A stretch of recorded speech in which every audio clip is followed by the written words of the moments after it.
giving a public lecture on higher education and research for sustainable development, the role of African universities, and if you extend that one, the role of a university which aspires to be at the top in the coming few years.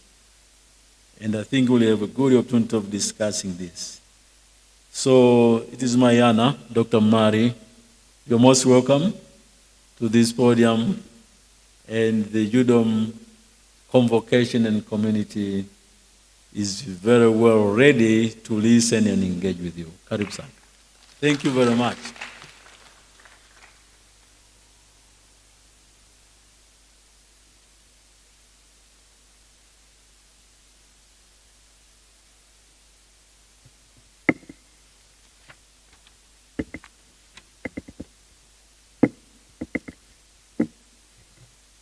Professor Lugano Kusilika, Vice Chair Chancellor, University of Dodoma, thank you very much for your introduction.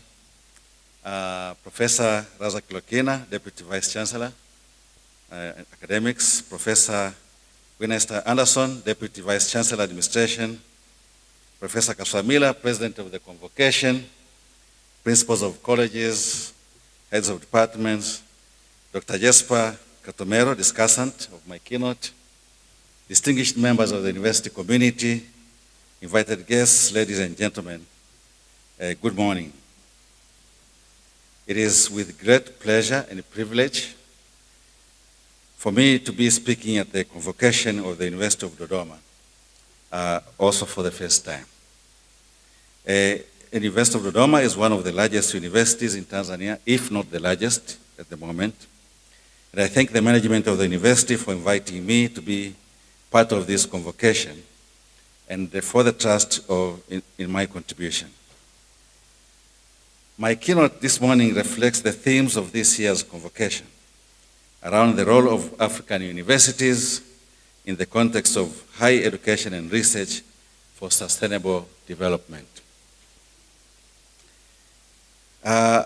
When I was invited to take this role at first, I wasn't sure what my talk could feature, but then I thought about my institution, REPOR, which some of you, including the president of the convocation, has been beneficiaries of some of our capacity building programs offered in the past.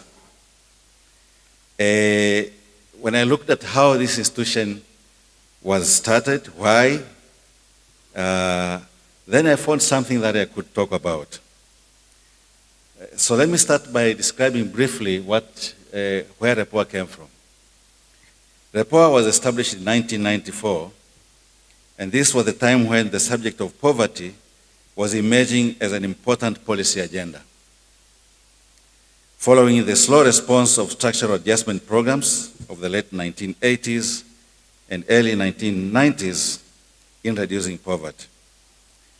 It was therefore noted during that time there were very few researchers that were working on understanding the dynamics of poverty, the causes, consequences, and how to alleviate it. So REPOR was established to fill this research capacity gap, and that is why it was then called Research on Poverty Alleviation. That was the long form of REPOR, which is not the case anymore, and we will see why. So the government of Tanzania and many other developing countries were necessitated to adopt the Poverty Reduction Strategy papers, PRSPs, that some of you are aware, which were aimed at focusing the resources of these countries on poverty, reducing interventions. And these were really set as preconditions for qualifying for the highly indebted poor country initiatives, the HIPIC, that were organized and facilitated by the World Bank and the International Monetary Fund. However, over time, the mandate of REPOR evolved with the changes in the knowledge needs in the policy space. shifting towards homegrown appetite for promoting economic growth. And thus, you can see the successor strategies where the National Strategy for Growth and Reduction of Poverty, MKUKUTA, which Professor Siruka just mentioned. And therefore, REPOA contributed significantly to the processes leading to these new strategies then, in monitoring their outcomes, and has continued to do so with the series of the 5-year development plans that the government of Tanzania is implementing today.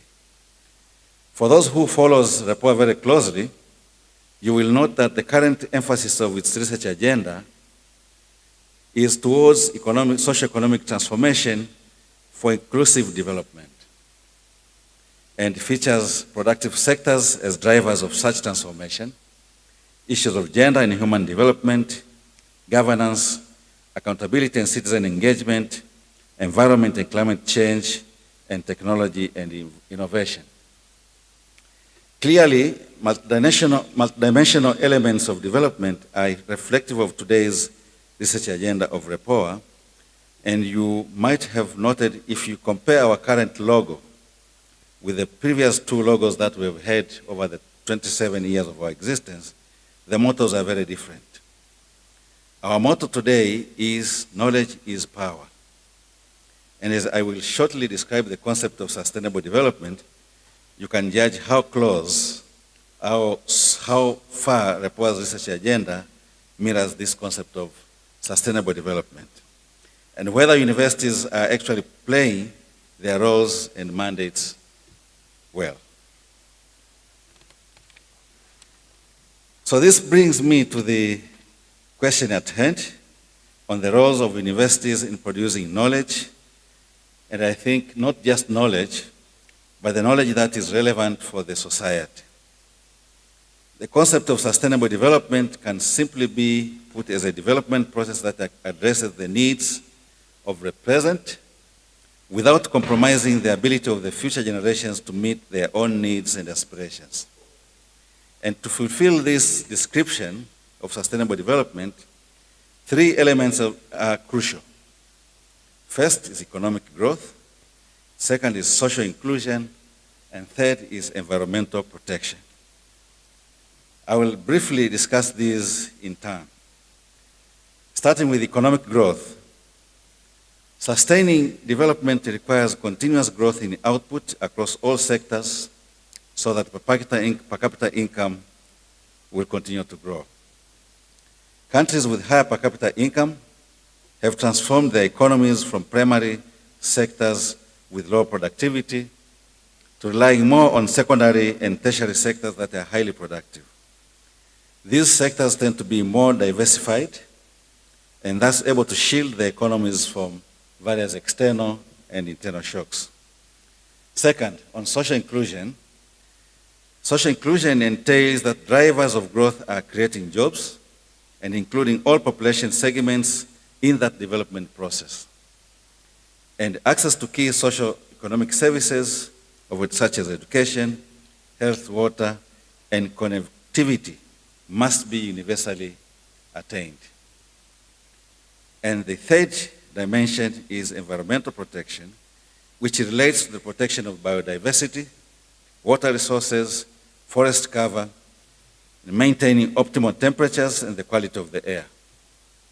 It requires human beings to carry out economic activities in ways that is conscious of the needs of tomorrow, including, for example, appropriate land use planning, appropriate use of chemical fertilizers, and optimal livestock keeping.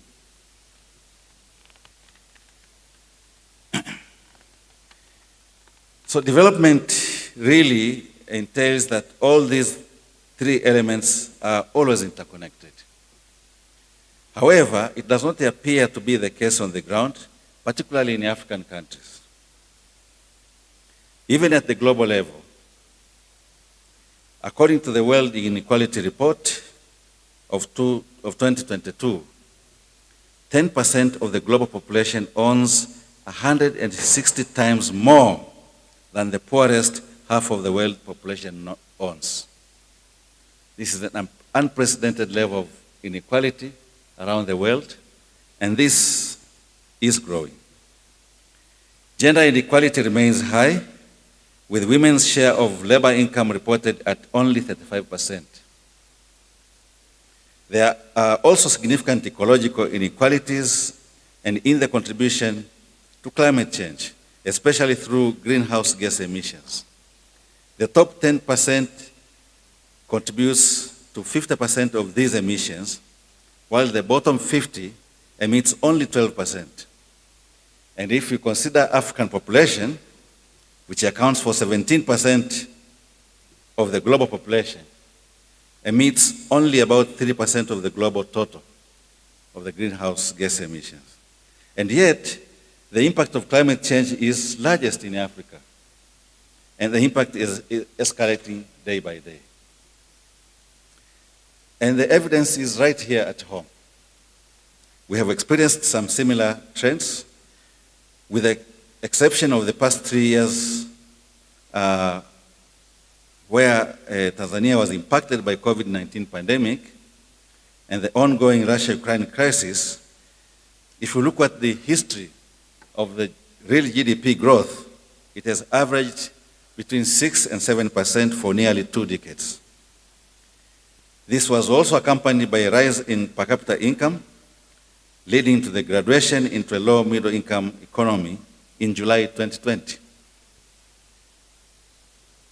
While poverty has also declined during this period from 35% in 2001 to 26% in 2018, using the household budget survey data, it does not commensurate with the rapid growth rates over this period, 6 to 7% continuously, and yet the decline in poverty over this period has not been very significant. But this can be explained by the structure of the economy, meaning that the growth drivers are not poor enough, but could also be explained by the growing inequality. A study that was carried out by Dr. Maliti in 2018, entitled Dimensions of Inequalities in Tanzania. It shows that while inequality in Tanzania is relatively lower than its neighboring countries, if we use the Gini coefficient, which measures the distribution of income across the quintiles of the population, individuals in the wealth quintile, that is the top 20% of income earners, accounts for 48% of all the national income.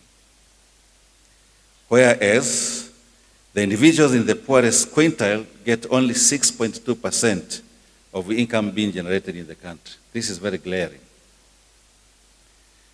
And when we speak of climate change impact, we can all see what has happened to the weather patterns. We are experiencing longer periods of drought, shorter periods of rain. Sometimes we have torrential rains that cause flooding. We are experiencing the rise in sea levels in Zanzibar and in lakes Tanganyika and Victoria, which are displacing people and affecting their livelihoods. We are witnessing water shortages around the country. You had the past month where in Dar es Salaam there were acute shortages of water. And we have heard of livestock dying in large numbers. With these impacts, food security and economic growth are indeed at risk. So a combination of slow reduction in poverty, growing inequality or social exclusion, and the rising global temperatures means that sustainable development in Africa, which includes Tanzania, is far from being attained. It is these scenarios that has made me to think about whether African universities have abandoned their roles. And if you ask me, my answer would be probably yes. Now, why am I saying this? In the past, universities around Africa were deeply engaged in carrying out policy research and actively engaging in dialogues with leaders and policymakers. There were a number of established forums across the region, and taking the example of the University of Dar es Salaam, There was annual research and economic policy workshops, which were very active. Pan-Africanism had its very strong roots in many African universities, including by that time, the only university, University of Dar es Salaam, which held series of public debates which attracted progressive African intellectuals and anti-imperialists like Samir Amin, Wole Soyinka, and Walter Rodney. These activities, however, faded over time, and that's why institutions like REPOA, ESRF, and other think tanks emerged in an attempt to fill these gaps. And there are similar institutions that emerged in other African countries in the mid-1990s. In Uganda, we have EPRC, Economic Policy Research, Accord, and in Rwanda we have IPA, KIPRA, and Economic Affairs Institute of Kenya, Economic Affairs Institute of Kenya, BIDPA in Botswana, and many others that we know around Africa. However, even with these institutions present at the moment, the magnitude of development challenges in Africa are still very large, and the space for policy research to enhance evidence-informed policy making remains very wide. So, what roles should African universities play going forward? First, I think universities must invest and strengthen their trainings on applied research methodologies. I'm not saying they are not doing it, but I think we should strengthen applied research methodology that connects universities with communities. I think most universities are increasingly relegating research methodology courses. Some are making them optional, but I'm sure not University of Dodoma. Or some are letting specific schools and colleges to determine their own research and credit frameworks. But basic applied research methodologies, in my opinion, should be mandatory across all fields with intentions of linking academic practice with society, and it provides necessary grounding for more disciplinary-based research teachings. I have noted at the University of Dodoma, for example, I tried to look at the prospectus. Different schools offers different research methodology courses. The School of Business, for example, offers MS 211 and 221, which relates to operations and business research methods. Economics offers EN 228, relating to economic research methods and so forth. But there are other disciplines that I did not see any specific research method course offered. But there are mandatory courses such as LG 102, which is communication skills. But I think applied research could be mandatory across all disciplines that will ground the students to understand how the knowledge and the education that they are getting links more directly with society, so that they can then ground their specific disciplinary research to thinking about the impact of their work in the society. For postgraduate studies, I think this should be among the core subjects and taught by experienced researchers, those that have proven experience in research and published extensively, and also possibly engaged directly with industry.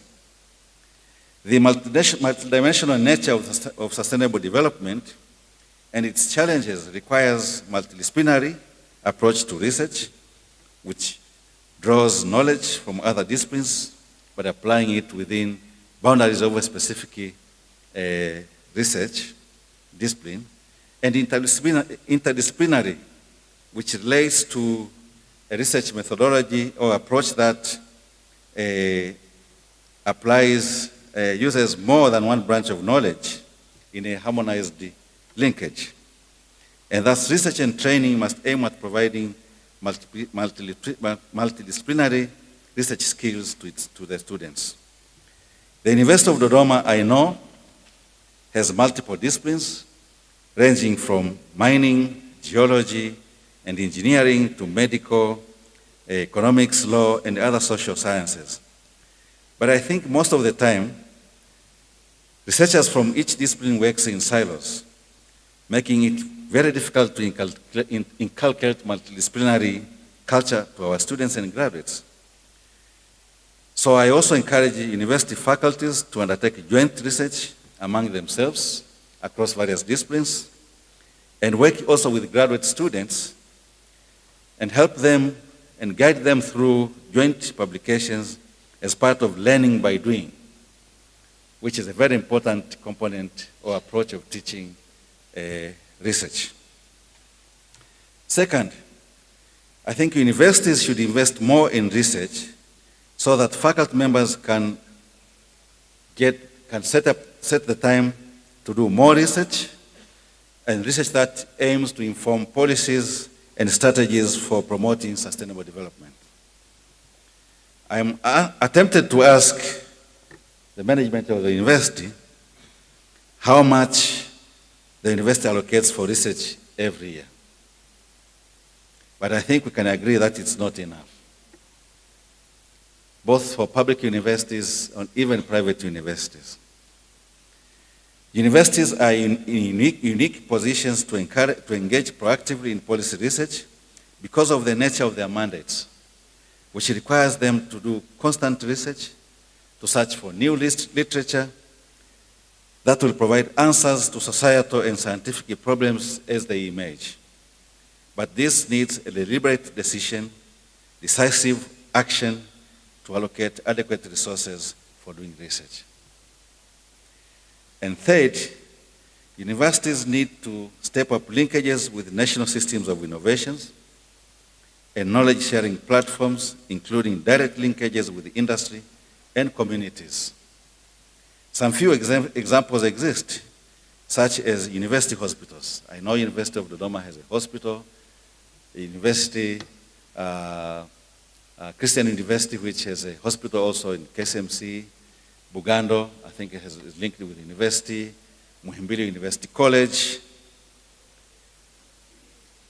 But some academic institutions also own and run business enterprises, for example, in the hospitality industry, where University of Dar es Salaam has a hotel, Silver Sands Hotel. But I think universities have not always lived to the expectations of becoming model enterprises, particularly in areas outside the hospitals, based on what they teach on marketing and customer service, engineering design, financial management, and so forth. We expect the universities to show what they teach in practice using some of these enterprises that they have. We have also heard of many complaints regarding the mismatch between contemporary skill needs in the industry and what is being offered at universities. This is reflective of the weak linkages between universities, industry, and the community of practice. Similarly, the linkages with the public sector needs to be strengthened to enhance evidence-informed policymaking process, and this can include targeted knowledge forums or platforms, proactive involvement in the faculty in the relevant policy reviews and national strategy development, and not just within the setting of consultancies that aim to generate revenue, but should really be targeted to influence change at policy level. The Vice Chancellor, when was offering his remarks, he insisted on alumni linkages. And this is very important. And it is very strong in universities outside Africa. I went to the University of Oregon, one of the public universities in the United States, and I could see a lot of buildings were have names, and I didn't know at the beginning what the significance of those names. The College of Business was named Lundquist College of Business, named after Charles Lundquist, who was an alumni and who became a very successful entrepreneur.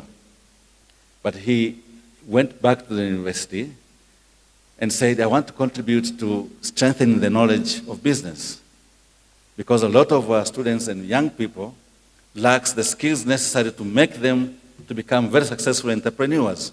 And he donated millions of dollars to develop the building that houses the University College of Business. And therefore, it was named after his name.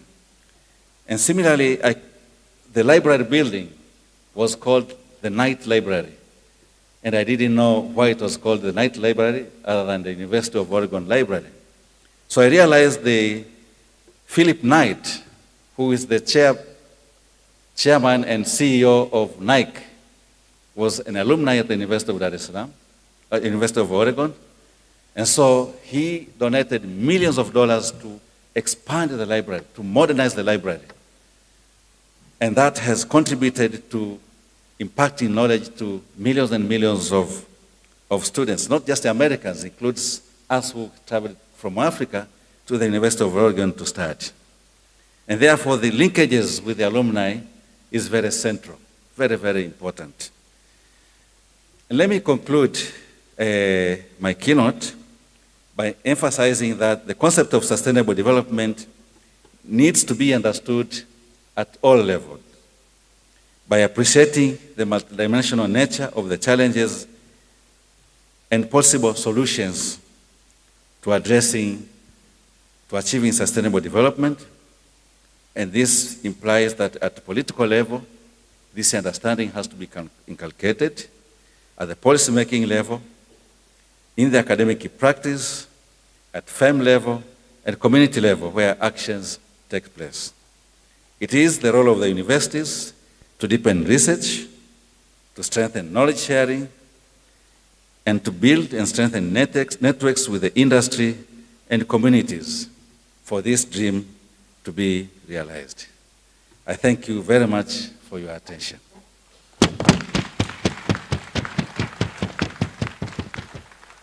Well, thank you very much, Dr. Donald Murray, for the lecture. And right now, it will be time for the discussant, Dr. Jasper Katomero. And after the discussant is through, then we shall have time for all of us questions and answers. We shall check with time and see the number of questions that we are going to take.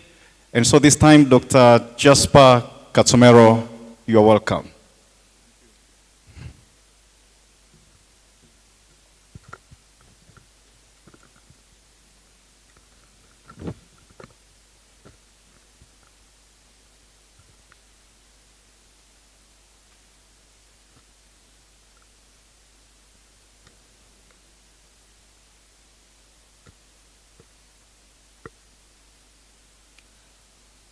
Is it still morning, right?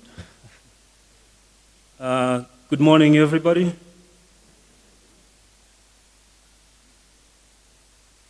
So I want to start by thanking the university management for giving me this opportunity to be a discussant in this particular section. I also extend my thanks to the CONVOCATION team, which was led by Dr. Kilonzo, for their excellent organization of this event. So thank you so much to the entire team. Secondly, I want to also convey my thanks to the keynote speaker, Dr. Murray, for his thought-provoking keynote address, which frankly was quite illuminating, and I would say indeed timely, as universities are trying to grapple with research endeavors and how to improve the research component, among other core activities of a of a university, in addition to teaching and public service. So my role here, as the MC said, is basically to discuss what Dr. Murray presented. This role may appear to be really simple because basically I will be trying to tease out what are the key points that Dr. Murray was trying to convey in his keynote address. But also it's a bit challenging because I have to locate this discussion in a broader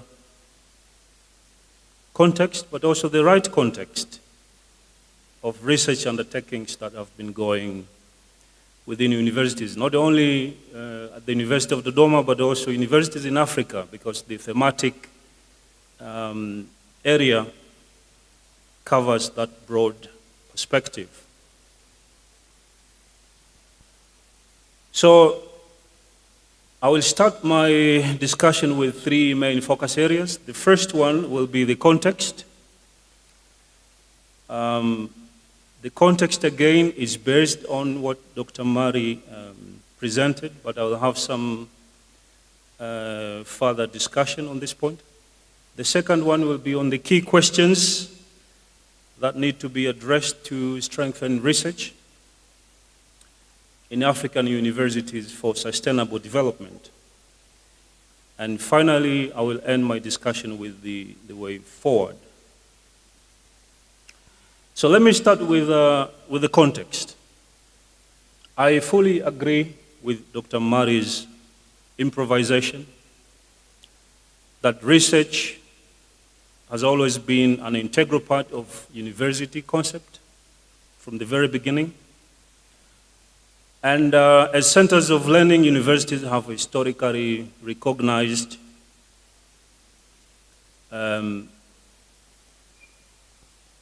as centers of knowledge which have an obligation to advance knowledge as well as disseminate it. So if we go back to history, scholars tell us that during the medieval origins of universities, there were four types of university from a conceptual perspective that existed back then and they have endured to date. So the first idea of a university is that which is stressed teaching liberal arts education with a minimal focus on research. And when I say liberal arts education, it means preparing students to be able to save in communities such as ours under different capacities, whether it's agriculture, health, public administration, etc., etc. The second idea of a university from a historical perspective was that universities had a role to play when it comes to advanced research. Now, this was a role that was strictly limited to research and not public services and not teaching from a historical point of view. And the third one was a university had to assume a role of what is described as multiversity, meaning that the university had a role to serve the society in particular, and not focusing on teaching, not focusing on research. So that's the public service orientation of a university. And the fourth one is what is called a developmental university, which is an institution that in all its aspects is concerned with the solution of concrete problems related to societal development. So this is the developmental concept of a university, which was adopted by many African universities, if you read history, right away from the independence period to date. So why am I bringing this particular conceptualization? It is important that before we discuss the idea of a role of a university when it comes to research for sustainable development, we have this particular understanding. because the concept of a university in an African sense has to be examined before any meaningful consideration of its roles, priorities, etc., etc. So, being in Africa does not make it African. A university being located in Africa does not make it African. We have a number of universities that are operating in Africa, but they have different orientations that are not African. I'm not saying the University of Dodoma is not African. Don't quote me wrongly, please. So to be African, the modern African university must attach itself and be relevant to its culture, the needs of its people, and fully engaged in the task of moving Africa out of the current economic, social, political, technological predicament or quagmire. And this is the point that Dr. Mari quite emphasized when it comes to the role of universities in sustainable development. So African university, including the University of Dodoma and many other universities in our country, during the post-colonial era, they were meant to be developmental universities. And there was a reason for this particular orientation. And mainly the reason was that we were coming out of the colonial scenarios, and we needed think tanks, we needed institutions that could help transform Africa from colonial mentalities. And if you remember, one of the role of universities in this particular context was to try to produce professionals to work in the public service, to assist the post-colonial independent state to articulate issues that reflected the masses within Africa, ranging from social, economic, political, and cultural aspirations. So for some of you who have read history of African universities, I think you'll agree with me, or you may be aware that in 1962 and 1972, respectively, there were two major workshops which were conducted in Tananarive and Accra in Ghana. These two workshops were really significant because they laid the basic foundation on the role of African universities in the three core activities, meaning research, public service, but also teaching. So in these two workshops, 5 key roles of African universities were articulated. The first one was the pursuit, promotion, and dissemination of knowledge. There was an argument that the emphasis should be on the pursuit and inculcation of practical knowledge as opposed to esoteric knowledge. There's a difference between imparting practical knowledge and a knowledge that is esoteric, or rather theoretical. And this also brings me to what Dr. Mari was presenting in regard to sustainable development and how university should play a critical role to advance knowledge that can help sustain economic development within Africa, but also within Tanzania. And maybe when you have time, we will discuss this further. Is it that the current situation right now with our universities, are we focused on producing practical knowledge that goes directly into solving societal problems? Or are we focusing on esoteric knowledge or theoretical knowledge that doesn't have anything to do with what is existing in our societies? The second function which was articulated in these workshops was the idea of conducting cutting-edge research, which is dedicated to fundamental and applied research into local problems.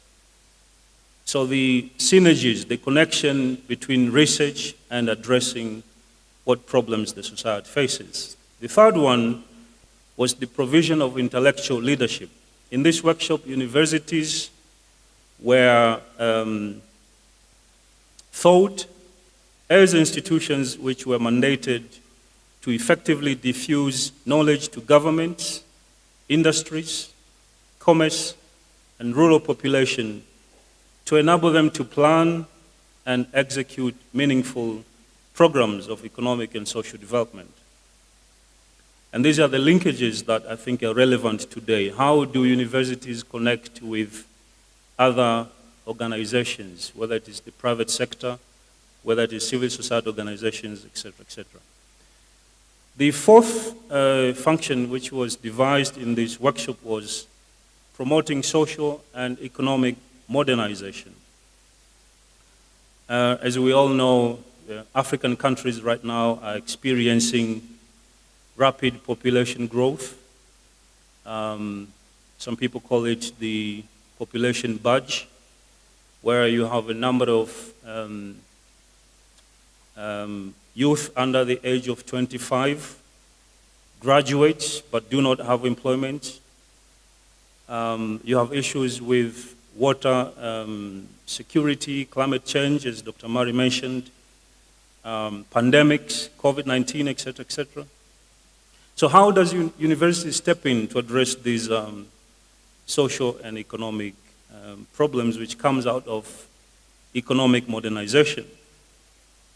And the last role, according to this workshop, was that universities have to do a lot when it comes to manpower development. And I think this is the role that universities have invested quite enormously from independence to date. We have seen, for instance, during independence, how our universities within championed this particular cause, training public servants, professionals in the health, education, engineering, mining, et cetera, et cetera. So this is the role which I think our universities within Africa has done quite tremendously. Although there are weaknesses, I should admit, when it comes to the research role. So overall, based on this particular context that I have highlighted in regard to African universities, including their roles to sustainable economic development, I think Dr. Murray's keynote address is quite on point in terms of identifying some of the global challenges that we are facing, that Africa is facing, that Tanzania is facing, ranging from social, political, and economic. But also, what is the vital role of African universities that it can play to address these particular challenges? So, I would like to argue that the answer to many of these challenges that faces the region can and should be found at the universities. Because universities are think tanks. Universities are centers of knowledge excellence. But also because universities receive a significant portion of gross national product, GNP, from the government. The government supports universities to run its activities.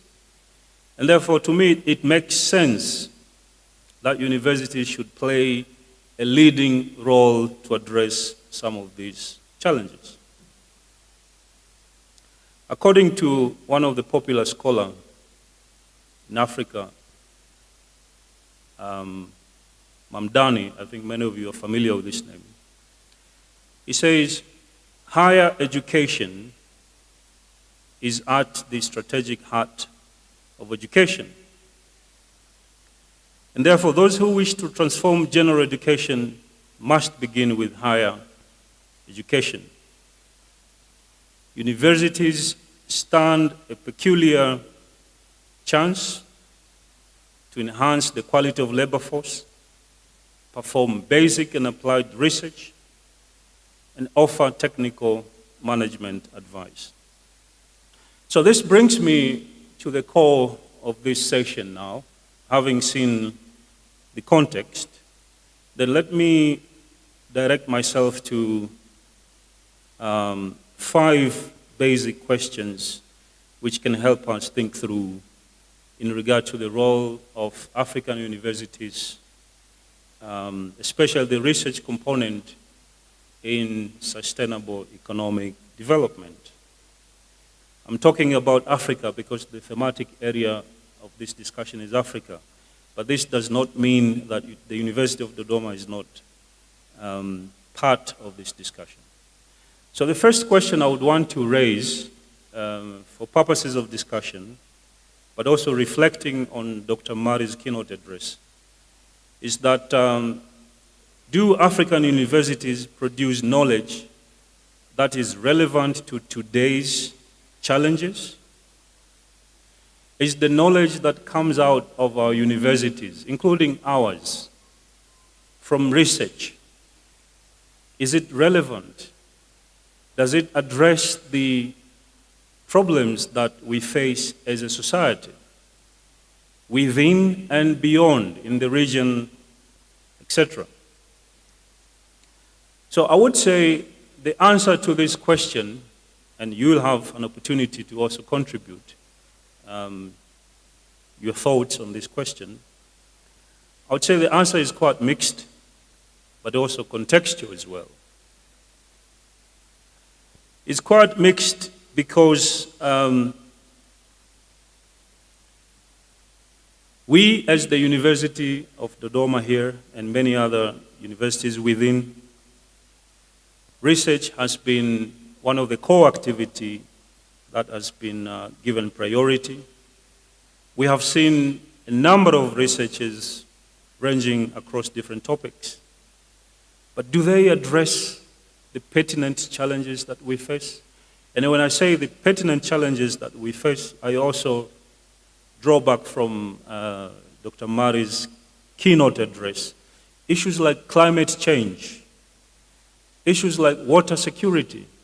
We have witnessed recently in our country how water security has really become a challenge. We had water rationing in most of the parts within the country, in Dar es Salaam, in Morogoro, in Dodoma, etc., etc. But can't we do research to come up with answers on how we can address water security? The UN report of 2022 predicts that come 2050, countries will have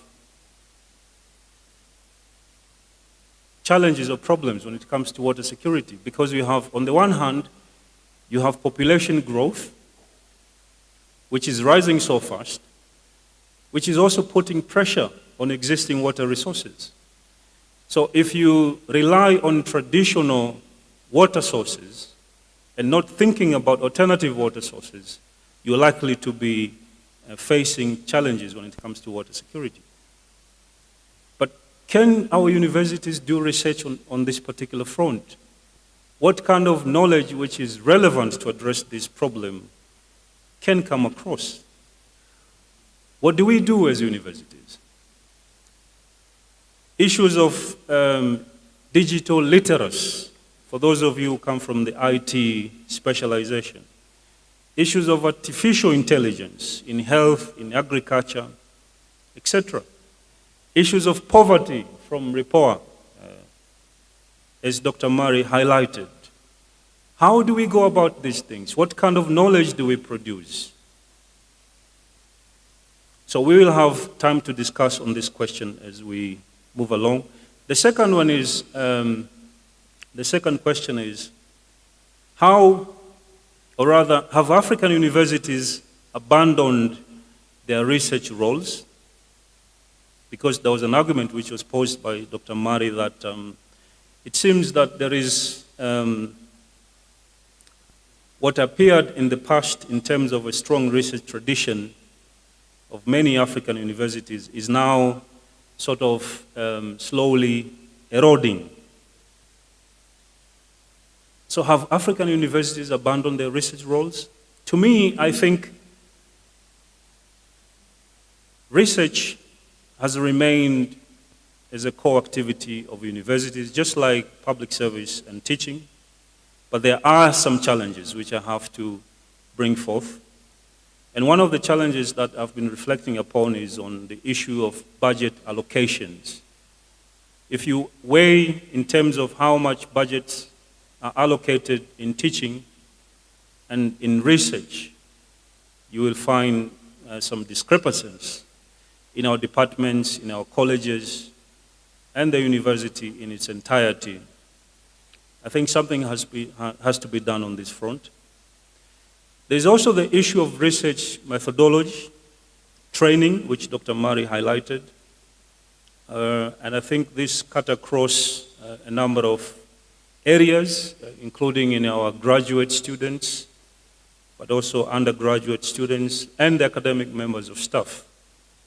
Because if you make reference to sustainable economic development, where you have to go a little bit higher in terms of the global development framework. Because for me, sustainable development is a global development framework through which countries, organizations, institutions, etc., have to reflect their plans, their activities, their resources, and how they can move along to achieve sustainable development goals.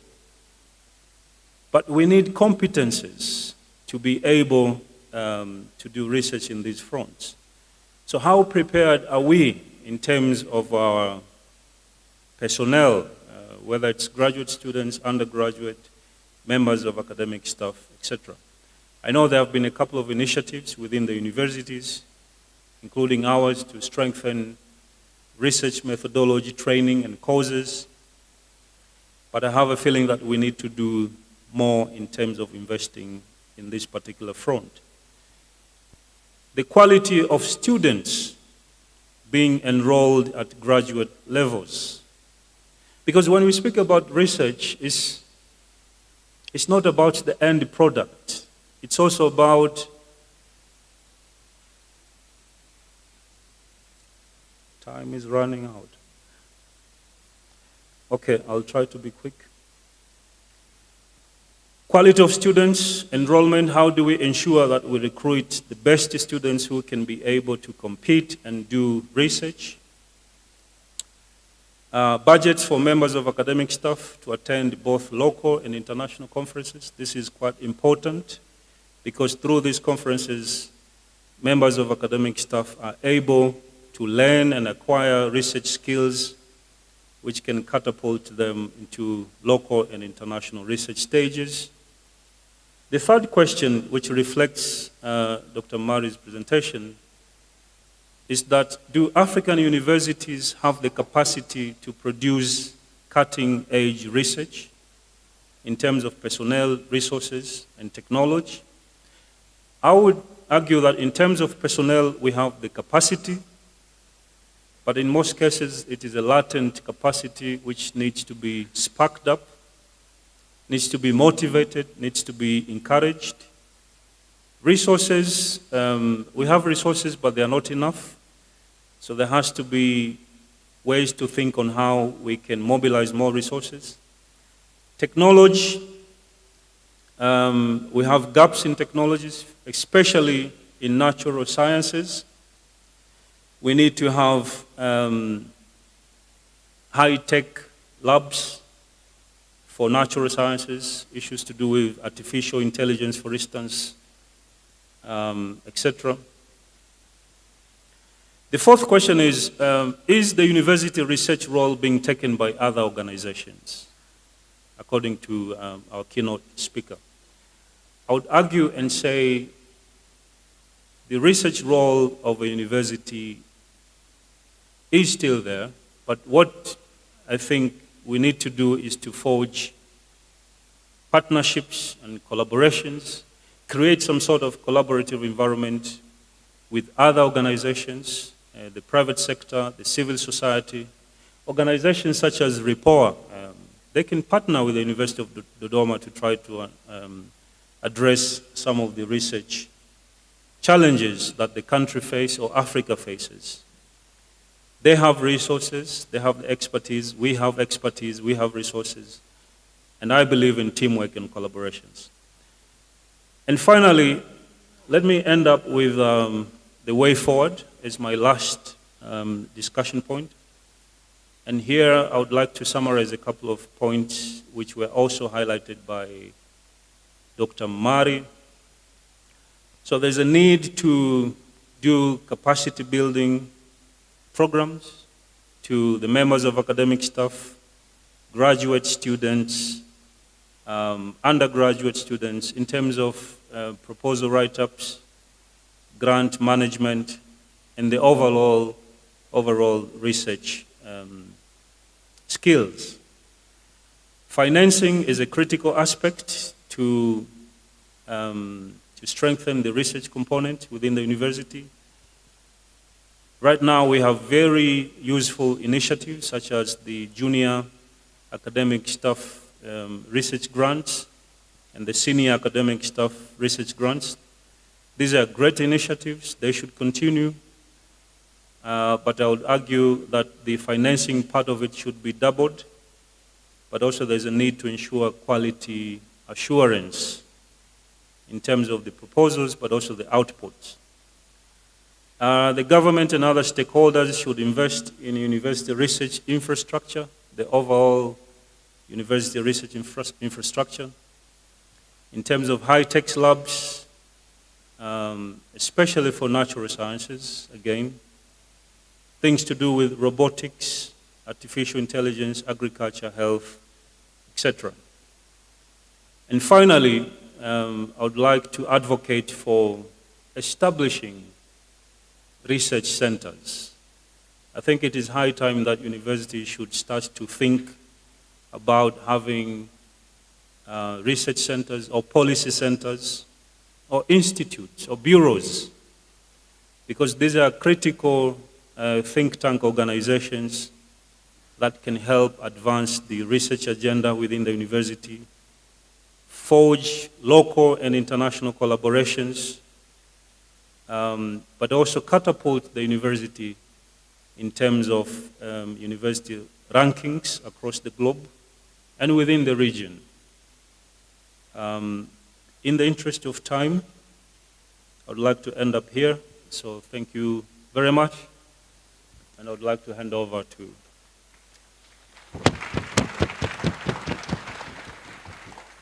Thank you very much, Dr. Katsomero. Okay, we had the lecture from Dr. Murray, and we have had the reaction through our discussant, Dr. Katsomero, who has also raised a number of questions. And so this time, it's time for all of us. You're seated there, wherever you're seated, you have time, you can also give your contribution. And if it will be something like a question, please, may you just be direct to the question, okay, because we are running short of time right now. So if it will be a question, please be straight to the question. If it's your contribution to this topic, please be brief and straight to what you want to talk about. So, the microphone. We shall first start with the first round. I'll take 3 questions or 3 contributions. We'll begin, please let me see your hands. This side, this side, this side. I would like at first to get a person from this side, here and there. All right. The first question, or the first contribution there, all right? The second comes Professor Nyahongo. Do we have the third this side? Okay, if we don't have, then we shall come to Dr. Chavala. Okay, that will be the first round. Let's give him the microphone for the first round.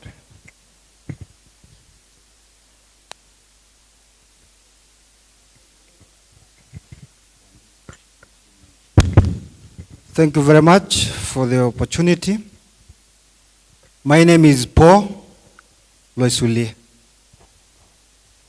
I have 2 concerns. Number 1,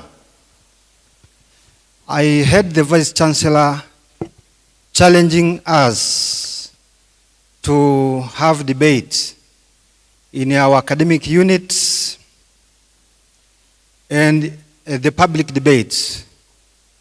I'm very happy with that move, because to me, I think from our experience, it is the management of universities which has for so long time systematically killed the spirit of debates in universities. So because the Vice Chancellor have said, I'm very happy and we are going to do it. But make sure that we are safe after debating. Don't systematically kill the spirit of debate. You are killing academic freedom in our universities. So please, Mr. Vice Chancellor, thank you, and we will do it. That is number 1. Number 2, about the role of higher education and research. I agree with Dr. Mari with many things, but especially about applied research. I have one example. Some people know about Kisimiri Secondary School. The school is doing very well in terms of performance because our 2 colleagues from College of Education, Dr. Francis and Dr. Prosper, did their PhD through applied research in Kisimiri. And we see what is happening. So, I quite agree with you that we should strengthen on applied research so that we can meet the society needs, we can have linkages with the society, and at the end of the day, the role of university will be visible. Last, I have one question to Dr. Mari and Katomero. It seems we know very well, if we were asked, why are we not doing well? We have explanations of why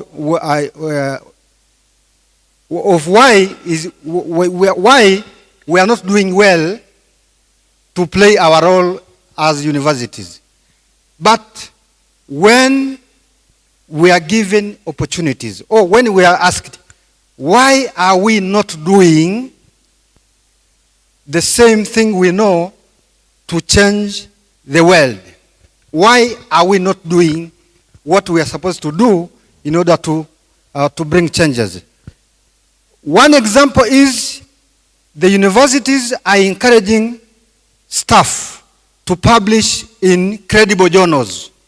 But can one of us give one example of the credible journal we have established in our universities?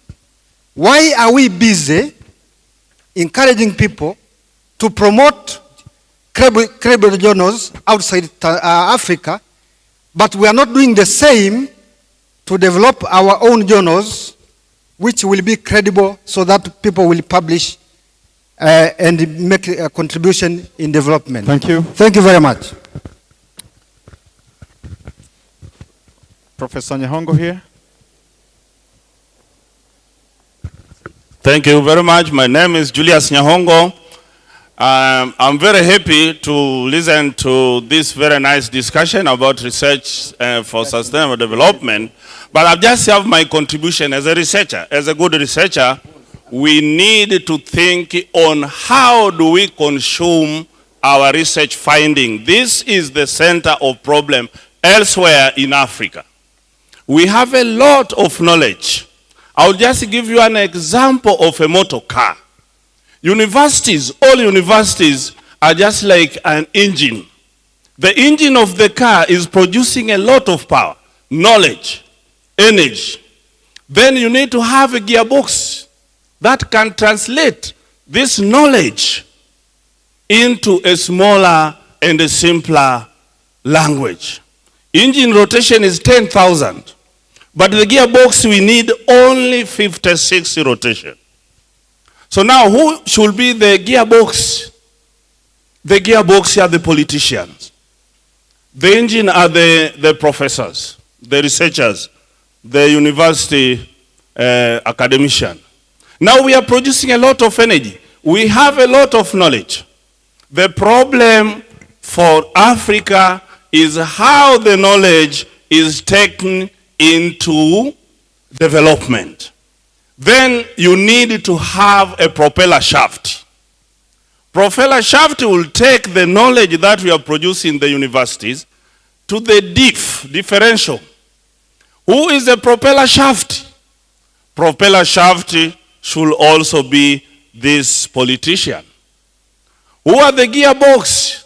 And who are the shock ups? And who are the tires? The tires are wananchi. We will have wananchi doing things that actually have been produced from the universities. But the problem is nowadays, politicians are engine and the gearbox are the professors. Now, if the gearbox is now producing the power that the engine, the engine will take, who is the engine? Engine is a professor, I said. It is not possible. And now what we need is politely engage the gearboxes, the politicians. We need to engage them politely. They know their position in research and development. That politicians will be having time with engine professors. They will be coming to the universities. And we discuss with them that your position is the gearbox. My position is engine. And then the research that we have been doing in Africa will produce something tangible. Otherwise, we will do a lot of research and they are there. They are waiting for somebody. The second thing then, we need now to do research on what have been researched in Africa. That is another stage. Thank you very much. Asante san. Thank you very much. Thank you very much. The microphone should go to Dr. Chavala. Thank you very much, presenters. I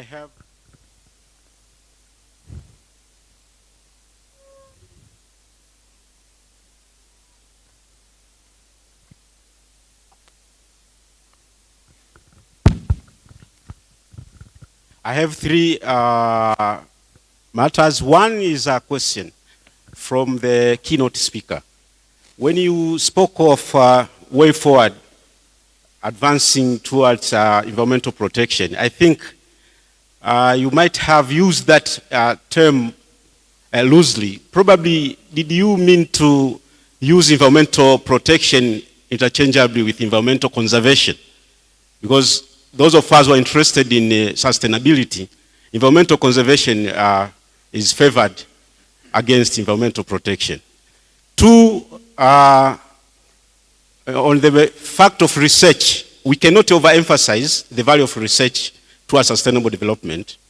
However, research being put in academic journals is not enough to promote sustainable development. One aspect you didn't mention was research dissemination. I've heard from both speakers, they have tried to insist the increase of fund in research in institutions, higher learning institutions, but they haven't really explained on how these research findings are going to meet or to reach the community who are the consumers of our research findings.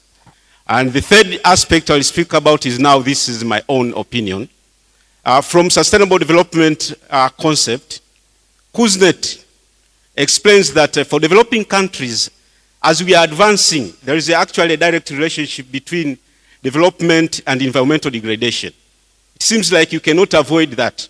So at the stage of developing, environmental degradation is not going to be spared. So if you take, for example, CO2 as a proxy for development or a proxy for industrialization, when you advance along the Kuznet curve, environmental degradation will go parallel with development will go parallel with environmental degradation up until you reach a maximum. Developed countries have reached there. Now you find the rate of development is going slowly, and then this is the result of innovation. Therefore, I would propose we need to engage that into our curriculum so that we can be able to stimulate innovation from our students so that they can help to bring solutions that will curb the degradation in the process of advancing towards sustainable development. Thank you very much. Thank you very much. I will invite another round of three contributors. Dr. Monyoka, okay. All right, then we shall go there. I can see a lady there. All right, you'll be the second. And we will come to Professor there. Yeah, thank you so much, Master of Ceremony. But my sincere congratulations to the keynote speaker, but also the discussant. I think you made a very fantastic job this morning. Before I came to this meeting, I happened to read a UK aid report of 2019, and allow me to capture some of the key issues that I managed to observe. And the report is titled Assessing the Needs of Research System in Tanzania. And the first point is research production in Tanzania face strong headwinds. And the point number 2 is that the country has only 18 researchers per million inhabitants. Number 3, the research training and capacity strengthening activities are limited by lack of funding. I think these are some of the issues featured in your presentations. But number 4, that Tanzania has seen a rapid increase in the number of universities, but most of them perform little research. And number 5, gross expenditure in research and development is only 0.5% of the GDP.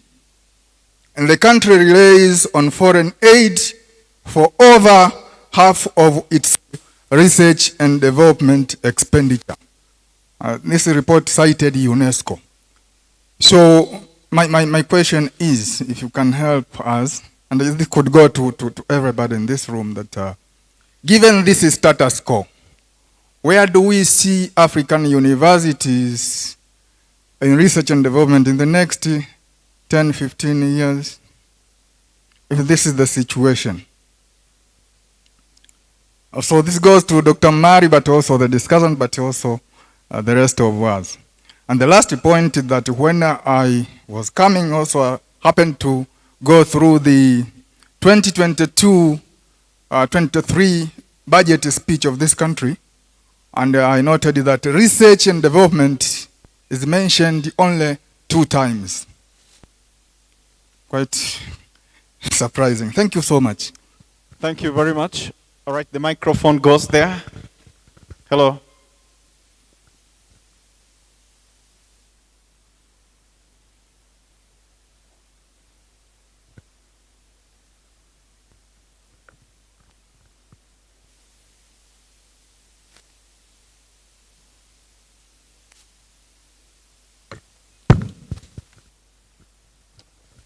Thank you very much.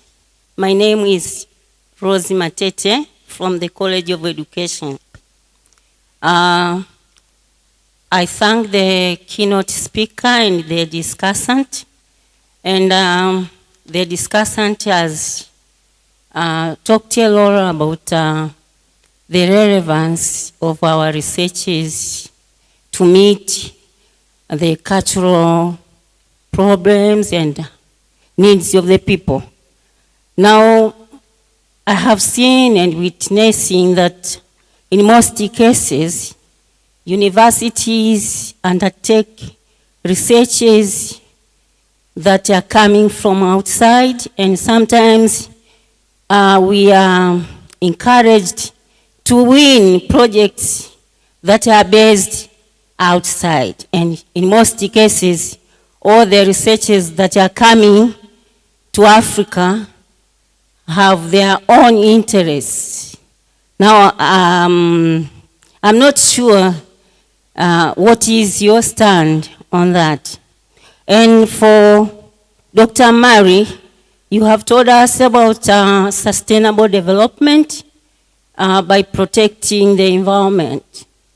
Now we see that we discourage people to cut down the trees, but we have been witnessing that the price for gas is going up and electricity is too expensive as well. What will be the alternative for that so that we protect the environment for sustainable development?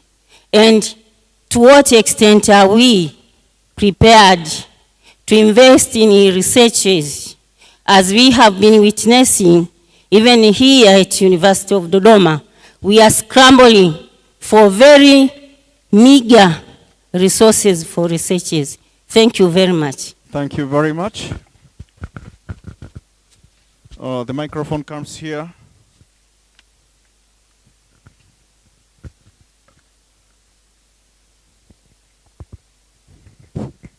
Yeah, my name is Gesase. Must declare that I'm not an economist, so if I speak in a funny way, please don't laugh. My observation is, I have two observations here. One is that maybe the universities, we are not keen to listen what is happening outside. Kwa maana kwa wananchi. What I'm seeing as a layman in economics is that we are losing the supremacy very gradually, but consistently. The supremacy that we enjoyed in the 60s or in the 50s, that we are top engines, as he said, my fellow professor here, that is gradually waning off. And therefore, what I'm trying to point out is that we should think of engaging the community. If anything to do with the economic development, let's go out there and see what are people doing. I mean, what can we share with them? How can we improve what they are doing? I think this should be the key issue in our curriculum as well as in our approach.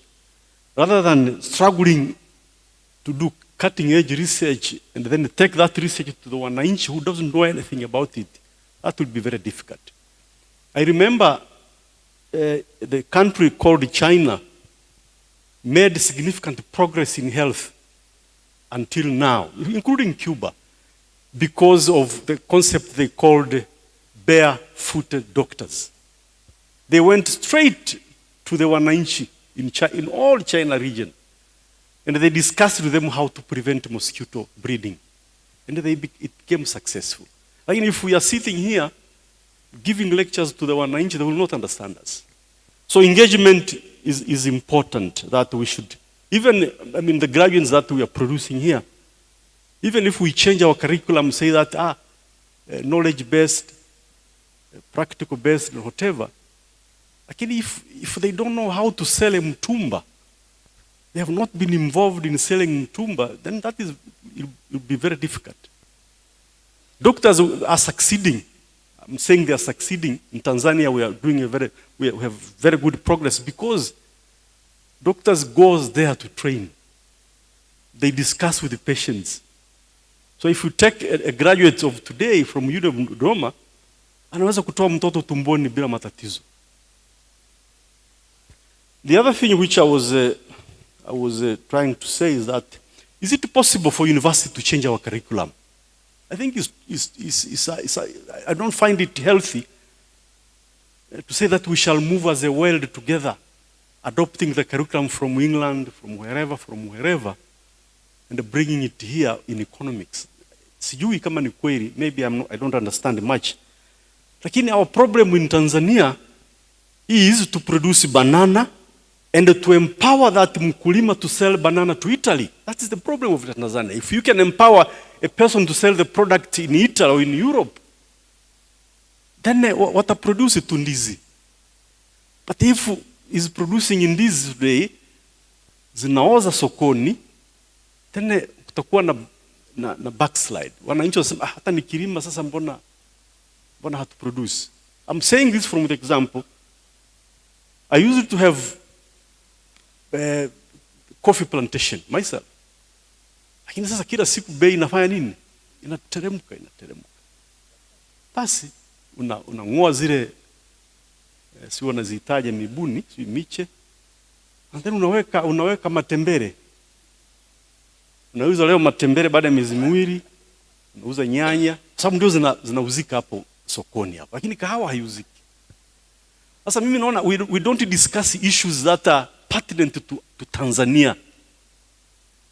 Leo hii ukipita hiyo njia ya kwenda Mwanza ukaona mtaliko ataniambia hapa, you will see, we used to see pamba. Hata kuna baba yangu mmoja alifariki, alipanda kwenye ndege zamani anakuja Dar es Salaam.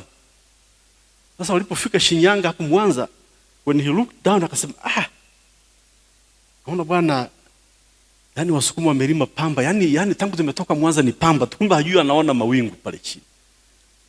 Kumbe ni pamba, anasema pamba kwenye ndege. Lakini what I'm saying to say is that ile era haipo. Thank you. Pamba hairimwi. And so kana curriculum, can we change to fit what we are doing in Tanzania? Mimi sisemi Afrika, nasema wapi? Asante sana. Thank you very much. Okay, I'll take another round. We shall have Dr. Ntwenya. We shall have I can't figure out who is that. Okay, but there, and we shall finish with the Professor Msele.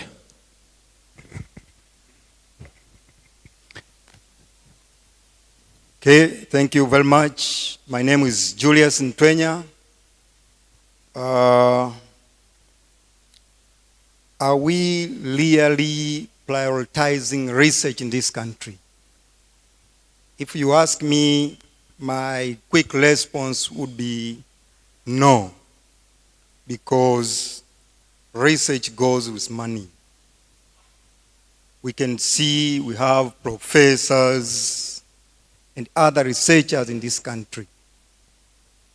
So what is the contribution of research?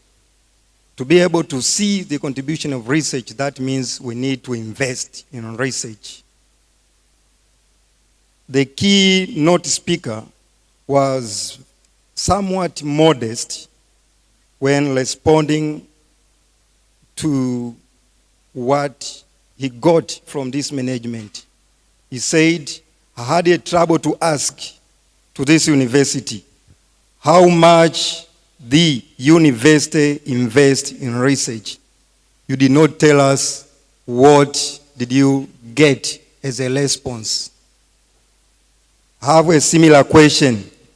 How much is the government investing in research? If we are not investing, then we should not expect to lead in research. Otherwise, we'll be serving as enumerators for research and pretending that we are doing research. Where is the national lab at the capital city, Dodoma, where any primary school student, secondary school student, any researcher will be comfortably to go and do a simple analysis. If you ask me where, it will be very difficult to locate that place. Even in terms of focus, universities, who are we employing to support research? Are there technical staff? What is the balance in terms of employment? What is your focus? Are we employing researcher or technical people to support serious laboratory work? If you visit the University of Dodoma, where we have several buildings, multi-million building, where is the house where we can locate a serious laboratory to be able to see what we are discussing? So a lot is desired. A lot need to be decided. So we need to prioritize. Otherwise, what we discuss will continue to be a discussion, but it will be very difficult to realize the outcome.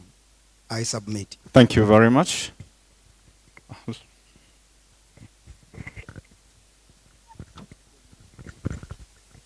Yeah, thank you very much for this opportunity, and let me congratulate the keynote speaker and the discussant.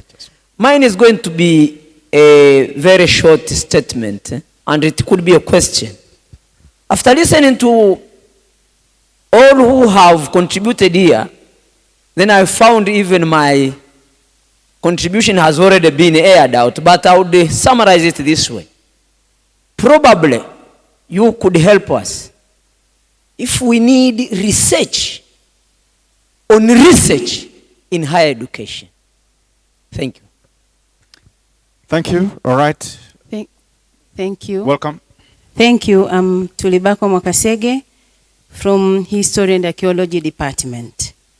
Our keynote speaker has presented something.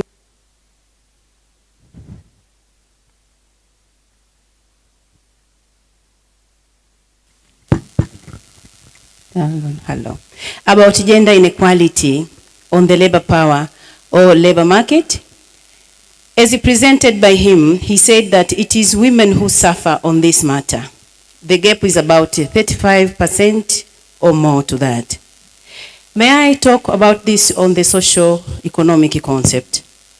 Most scholars conclude by saying that it is women who become overburdened due to domestic issues at home, so it hampered them not to have more time to do other activities, including the issue of research too. Now my question is, our presenter can help us on this.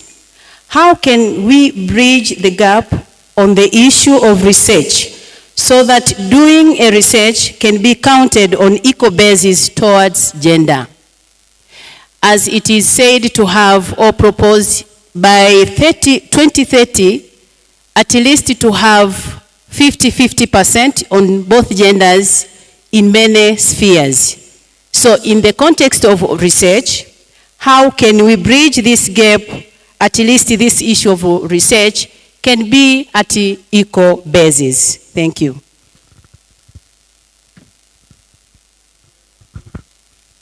Thank you very much. Because of time, really, I understand a number of people wanted to speak, but right now we shall go back to our speakers for responses. You're welcome.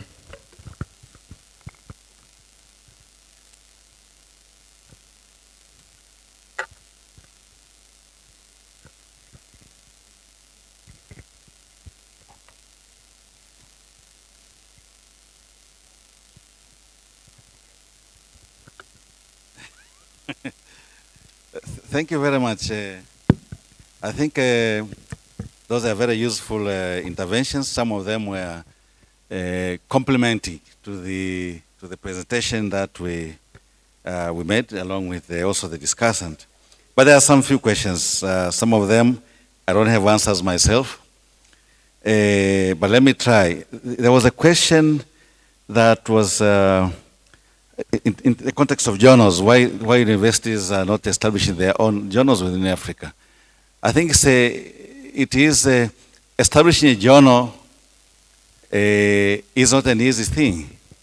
You need to have a very competent and recognized editorial board. You have to have critical mass of people who are ready to publish from within, to publish really good qualities, so that we can brand the journal, because it's about competition.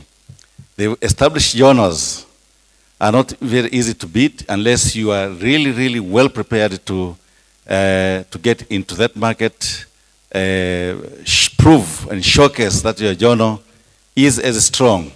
And there have been some African universities which have tried, but believe me, it is a very fierce competition, but it's not impossible. It is something that can be done, but it also needs upfront resources initially to ensure that you are able to actually target the best even outside the region. There are a lot of researches that are being done on Africa by non-Africans, and they get published in other international journals.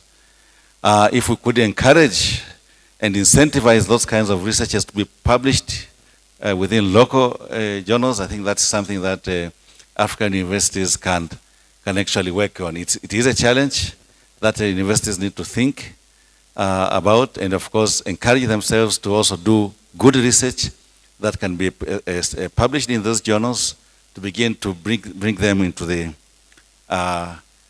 line of well-respected journals. The issue of knowledge consumption, I think that's an important issue. The link between research and policy is not linear. It's not a straight line. It needs a lot of engagement, continuous engagement. It needs skills in preparing policy briefs. You don't expect policymakers to read complex journal articles full of methodological jargons, which is typical of academic writings. You have to be able to now translate and communicate those research findings in a very simple way that policymakers, decision makers, and planners can actually consume. And that's not typical of universities. Universities do research, they disseminate, and some of the dissemination, I have been into some of the academic conferences. Half of the time that the presenter is doing is presenting about methodology. And the findings are based on sometimes the econometric modeling, discussing about significance of the coefficients and standard errors. Immediately, the policymakers lose interest. You're not talking of the real significance in terms of policies, what those coefficients mean. And I think that's where challenges are. And in the end, and also the academicians don't have the patience. They have produced the research findings. They are busy to go on the next research and teaching responsibilities as well. But policymaking, research, evidence-informed policymaking really needs patience. You can engage with policymakers and politicians. They say, yes, we understand this is important. The next day you see policy taking a completely different direction. We have to keep up engaging. Someone someday will say, yes, I think this makes sense, and they'll take actions. So it's that skill mix and the strategies to continue engaging with policymakers that sometimes makes a difference. It is not an easy task. It is an art, and it requires really patience and strategies to ensure that knowledge is infused to societies as well as the policymaking process. The question of environment, yes, this is quite a broad subject, environment protection vis-a-vis environment conservation. The most important thing is the good use of our natural resources in ways that they can be sustained for the current generation and the future generation. It is important to, sometimes people say, yes, you can not achieve development without destroying the environment, and I think that is not true. Because of the modern technology that we have now, the two can coexist. You can harvest forest resources, you can harvest mineral resources, but at the same time, ensuring that the land that has been used, for example, if we have harvested timber, you can also restore the forest. You can have at the same time forest restoration programs. If it's mining sites, you can ensure that there are appropriate measures for closure of these mining sites so that they can be reused or used for other purposes. So really, these can coexist. It's not necessary that when you achieve development, you destroy the environment at the same time. That was the things of the past, and that can actually be avoided.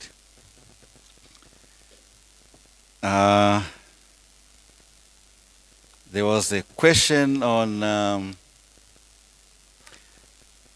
funding for research. And this has been a status quo that really the share of resources that are allocated to universities and other research agencies has been on the decline in the African continent, not just in Tanzania.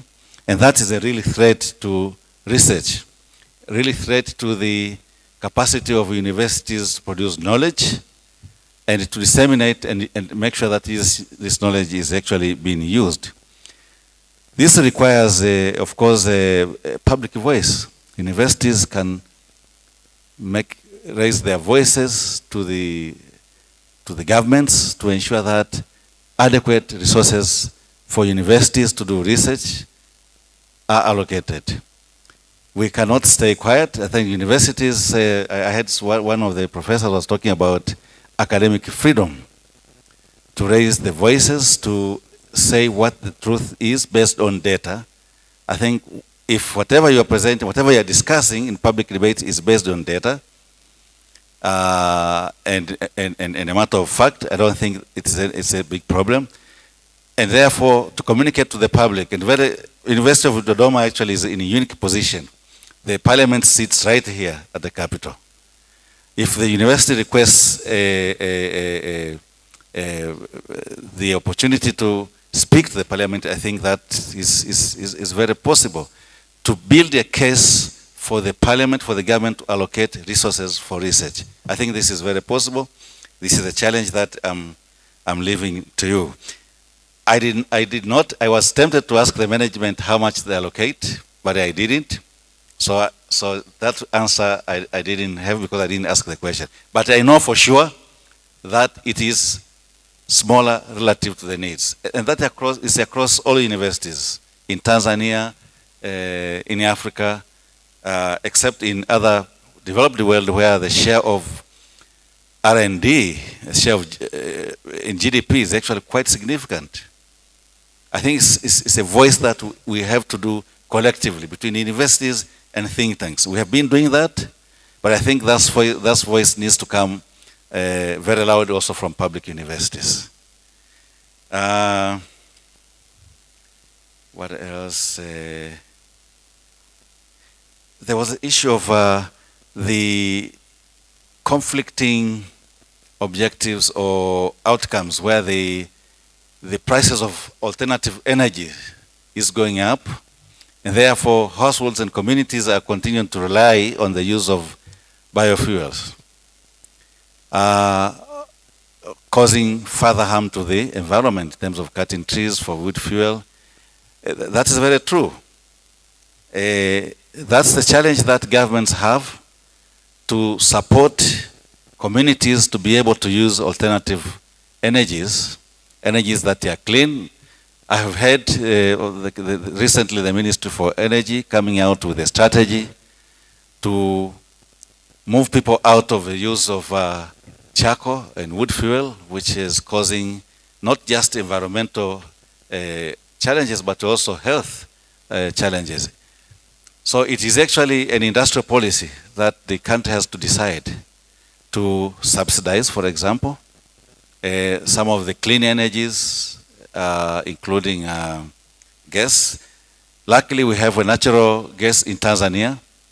The problem with the natural gas consumption at household level, it requires, you cannot easily put it as a compressed gas in small cylinders. You have to use pipelines. So infrastructure investment that is required to power our households with natural gas requires a very, very large capital to be able to distribute natural gas. But I think there are efforts being done in certain areas, in Dar es Salaam, in Linden, in Mtwara, and hopefully in the long run, the government will have the capacity to ensure that these alternative sources of energy are also available to the communities. We have to keep researching as universities and to raise our voices. I think there was also an issue of curriculum change. I think it's important to link university knowledge with communities. That goes without saying. It's the role of the university. It's up to you as a community, university community, to ensure that that linkage is strengthened. One thing that I see is the culture of universities and the nature of training tends to remove or to delink university graduates and communities from societies. How many graduates here, even when they are students, go back to the community and do what they used to do before?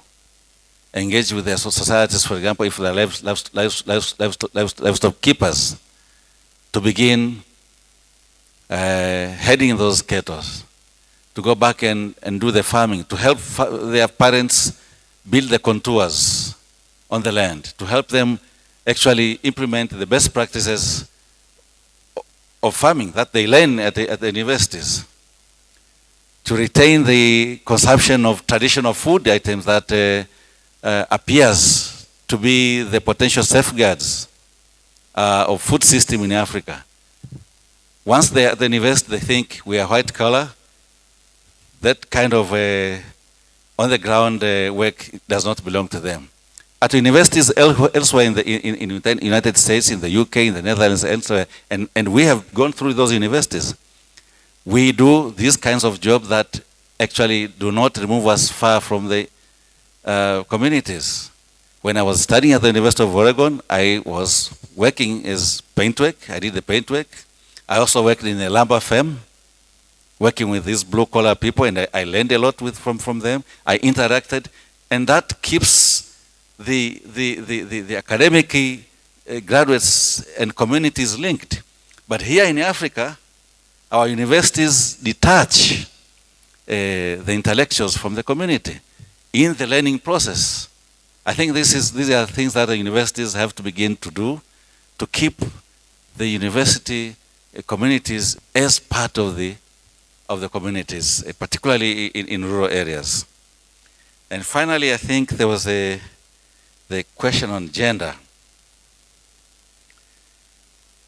I think what I said was that the inequality is still a challenge around the globe, with women earning only 35% of labor incomes around the world. And therefore, the universities has the role to continue to do research and informing and encouraging equal opportunities and participation for all, irrespective of their sex, irrespective of their advantages emanating from their natural being. And therefore, even at universities, they have to encourage women to do research, to engage in disciplines that were historically the domain of men. And this is changing. This is changing across the world. It's changing in Africa, it's changing in Tanzania, but in Africa, it's changing at a much slower pace. So it's the role of the universities to work hard to promote gender equality. I think I will stop here.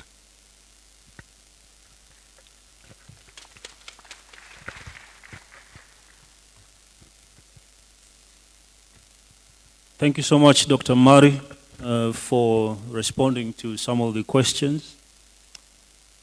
I think overall, Dr. Mari has answered most of the questions, but I will have responses on some few issues that were raised from the discussion. First of all, I want to appreciate the contribution from most of you, from the audience. They are really relevant and fruitful as we are trying to rethink the role of research in sustainable economic development, but also in our higher learning institutions. So one of the questions that I want to also respond to is this one, which was raised from the audience. How do we consume research findings? And the argument was that we invest much on research, but then we don't pay much attention when it comes to consuming the findings in terms of whether policies or decisions, etc. So, from my point of view, I think research is a collaborative process. There's this term which is being used currently, which is research is a co-production of knowledge.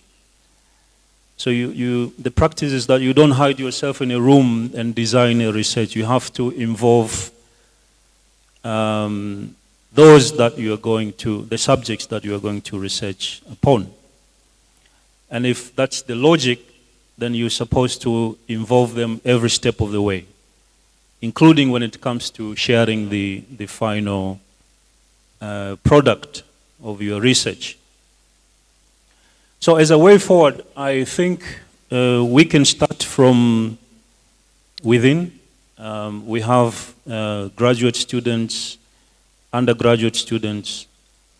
When they produce their research, I think it's high time. I don't know whether it's a policy question or a decision question, but they have to invite the respondents that they interviewed to be part of the defense ceremony, whether it's a pre-viva or a viva session. Representatives of citizens, or whether it's government officials or private sector actors, civil society organizations, etc. They can be invited and listen to what this researcher is presenting. And this helps in the validation process, but also ensuring that at the end of the day, you have greater ownership of the findings. And this goes beyond the university to include other actors as well. So that's the first question I wanted to respond to. The second one is this one, which relates to where do we see African research or university research in the next 15 years?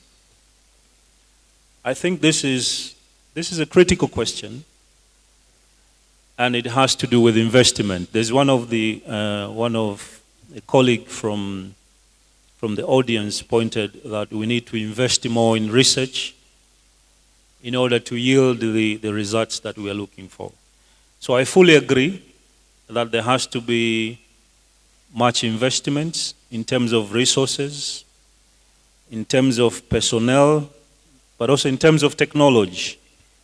At UDOM, I know that there have been a number of initiatives to try to live up to this dream, but I think more needs to be done in this particular front. There was also a question on research and development. Why is it that research and development in the 2022-2023 budget is mentioned in 2 times? I'm not sure whether the mentioning is an issue or the budget is an issue. But regardless, I think research and development is critical, and we as academic member of staff, the university management, we have a role to play to push for research and development agenda in the government, in the private sector, and other actors, local, international. The likes of RIPOA as well. I know RIPOA is very much graduated when it comes to research funding. So this is the best opportunity, I should say, to start forging or thinking about forging collaborations with institutions like RIPOA and the like to attract resources to fund research endeavors within the university. The final question which was raised from the audience is the need to engage the community. How can we improve their livelihoods, especially what they're doing? And this came from Professor Gesase. I fully agree with your observation, Professor. And I think departments and colleges as centers of knowledge have a role to play in this, whether academic members of staff or graduate students. When we do research or design research programs, we have to go back to the community and involve them so that we can meet their aspirations and demands. Otherwise, let me end up from here. Thank you so much.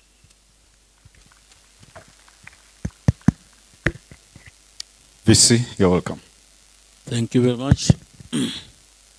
I do not have many questions, so my work is simple. But let me very sincerely thank you, the presenter and the discussant of this very interesting area for a university. And they've tried to make very good reflection of what is happening and what can be done and what is within our reach. But I try to make a few clarifications on certain issues. The first one was the debate in the university which was raised by Paul, which is very good. But I was very calculative in what type of debates I want to promote.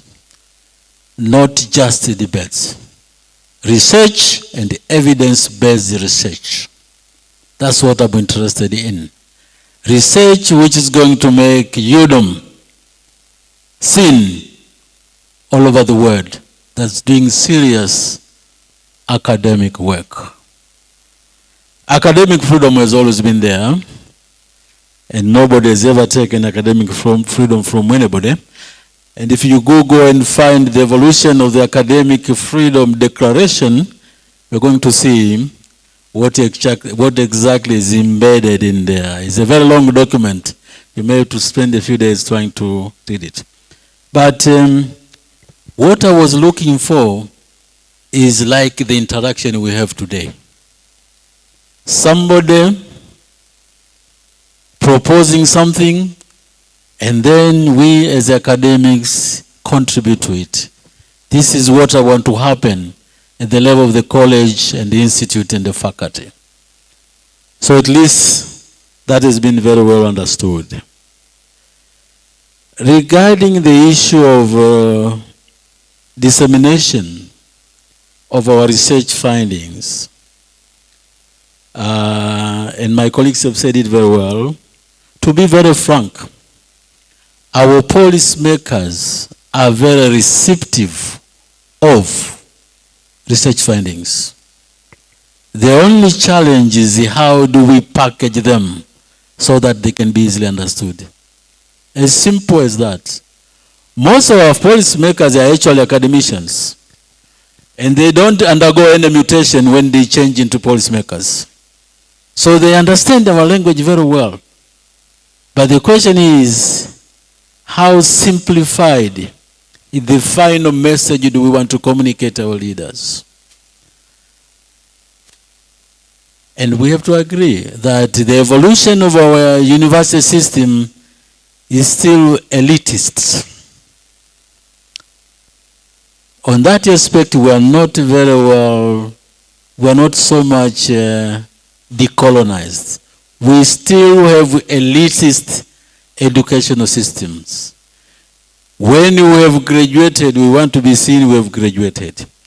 Now the simple questions would be, how many research projects and dissertation and theses produced by people who have graduated from the University of Dodoma, and how many of those are actually understood by people at Ngongona? This is how you should ask yourself.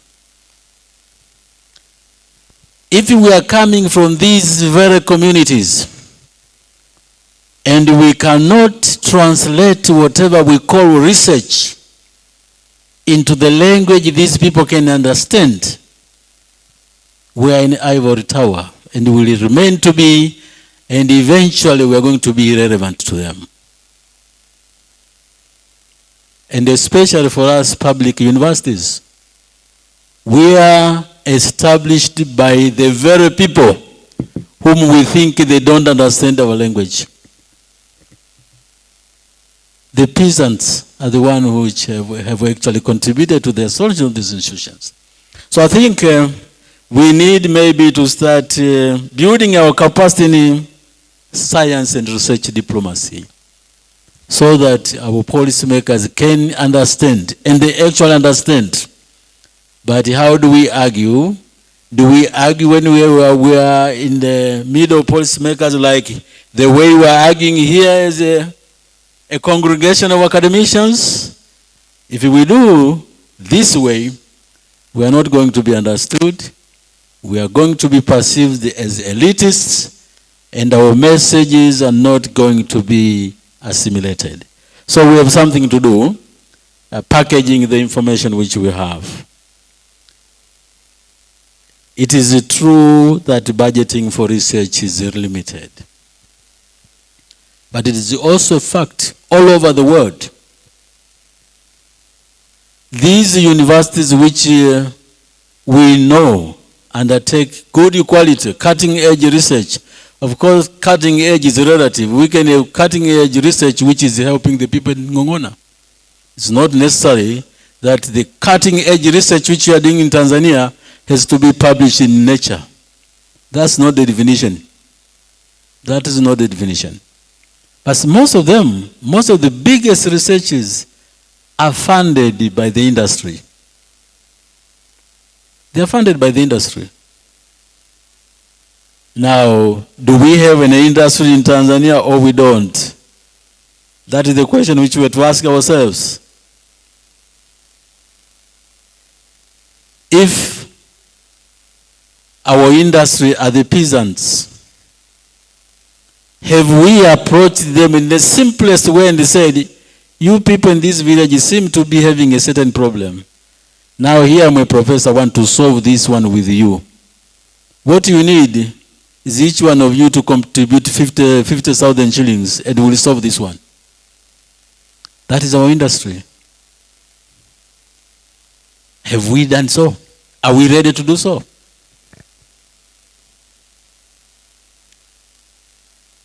So these are the issues.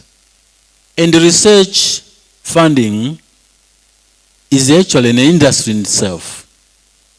What we need to do is to sharpen our skills to convince that industry to give us money for research. That is where we need to invest. But we make universities budgets every year. We discuss them, we debate them, we allocate very little for research. So whom are we blaming? Isn't it us who are discussing the university budget and allocating good money for all other components except research? Patriotism begins at home. We'll be moving to the budgeting season. If we are honest about what we're talking here, then when we start those debates, can each unit say, for this year, in our budget, We want to undertake one research project which is going to touch the lives of Tanzanians. So, we are going to allocate a certain proportion of this budget for the school, for the college, for this particular research. And that is incremental. You allocate small today, next year another one. You are solving the people's problems. So the ball is still in our hands. On gender, I think you have said it very well. We are still not there when it comes to gender on many aspects. Very many aspects. You can easily sit on my side and look at the front desk here, and you will know where we, in terms of gender balance, if it is possible. So this is an agenda which we will have to continue actually debating, but it's important that we reflect on that. Gender empowerment should be our contemporary issue. Yeah. Regarding promoting our own journals, it is possible, but the universities undergo evolution. Our universities are always in a competition. And even when you are looking for funding from external agencies, they'll always want to see if you are appearing in this world. So we'll have to make a combination of publishing locally and internationally, because we are in a global village. And as he said it, publication is also a kind of a discipline which needs some investment in certain areas. We may have to build the capacity in that one. There have been places, there have been universities where a journal is established, and then you have the editor, and all his articles are published in that journal, and all of them are positively evaluated. Now, those are experiences in universities. And then, because most of our publication somehow is influenced by the need to go up the academic ladder. Sometimes when you finish the publication has been accepted, I mean, the editor is not even interested to promote younger ones to become editors. And that's where we need a mix of how do we move forward as universities. Because the fact that universities emerge from universality will always make us be in a league to compete universally. So with these remarks, I thank you all for the questions, and I believe we'll just uproot this discussion from the Chimwaga Hall and take it to our respective schools and colleges and continue with these types of debates. Thank you very much. Thank you very much. That brings us to the end of our public lecture. Now for the session of public lecture that we have had so far, let's have a round of applause for that. Thank you very much. And now we shall continue with our program. It's time for presentation of prizes to best undergraduate students. And this time I would like to invite the Director of Undergraduate Students, Dr. Victor, in collaboration with the Director of ICCA for the presentation of prizes to best undergraduate students. Dr. Victor, you're welcome.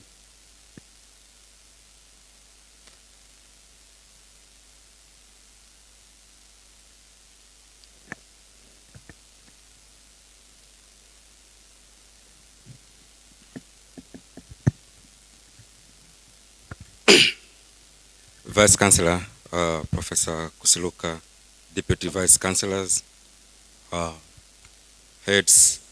principals, directors, deans, heads of departments, invited guests, UDOM partners, parents, students, allow me to present prizes for the students who did well during this academic year.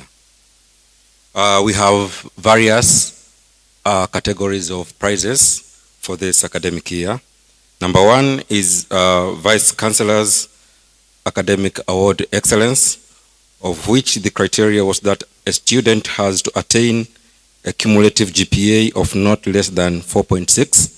And unfortunately for this year, we don't have any winner for this category.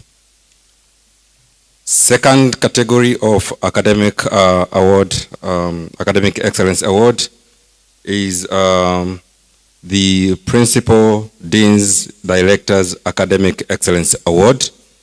And for this one, goes to best finalist student at different colleges. And the criteria is that a student should attain not less than 4.4 GPA. And on this category, we have 3 students. One is from SAIV, and this goes to Emmanuel K. Mkina from Bachelor of Science in Telecommunications Engineering, who got 4.5 GPA.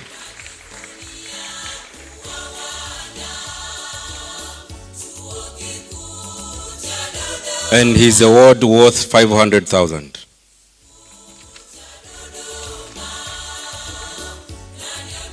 Next, the best finalist from the College of CNMS is Lodrick Alois from Bachelor of Science in Physics, who got a GPA of 4.5, and his prize worth again 500,000.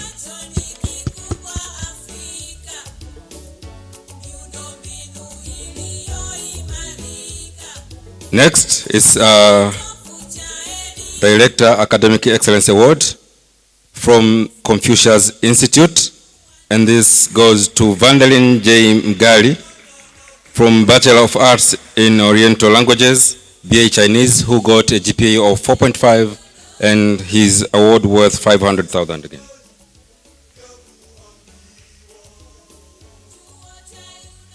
Next to this award is Special Interest Group Academic Excellence Award, and the first one is from CRDB.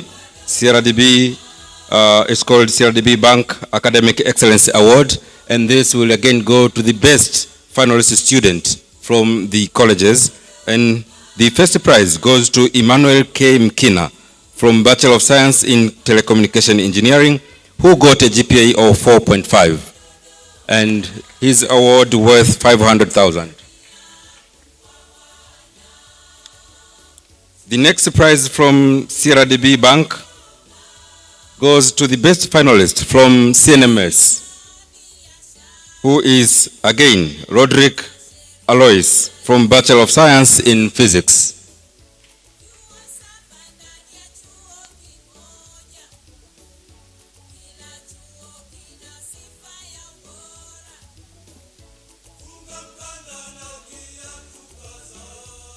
This prize again worth 500,000. Roderick Alois.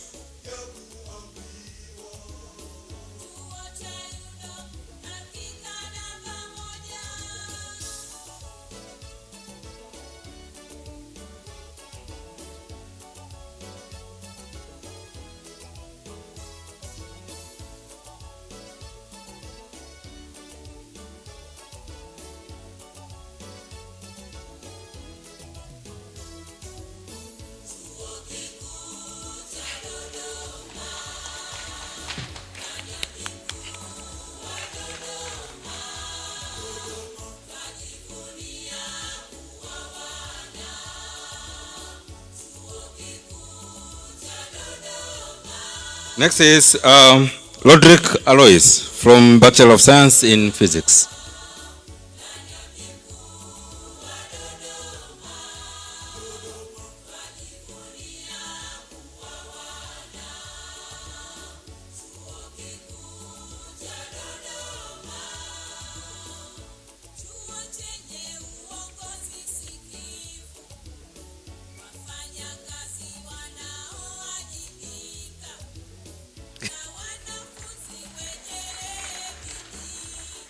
Next, an award again from CRDB Bank goes to best finalist from Confucius Institute, and that is Vandelin J. Mgali from Bachelor of Arts in Oriental Languages, BA in Chinese, who got a GPA of 4.5.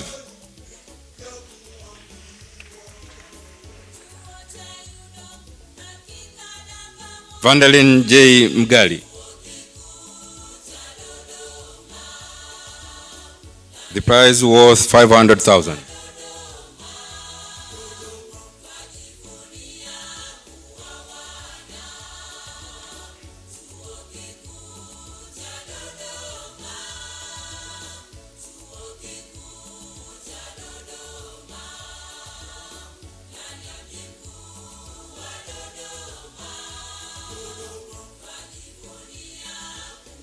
Thank you very much to CRDB. Now next is UDOMASA Academic Excellence Award.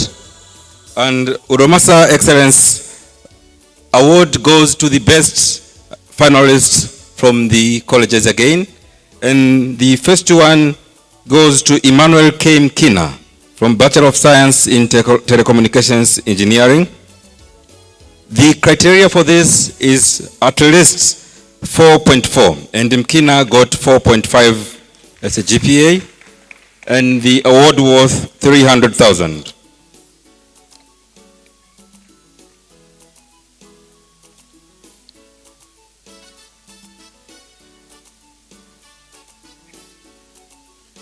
Next to Mkina is best finalist from CNMS, who is getting the UDOMASA Academic Excellence Award.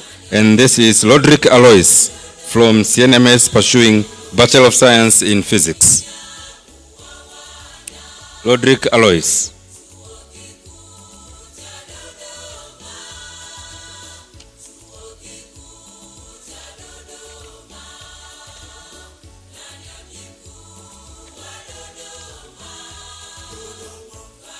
Thank you very much, UDOMASA. And next,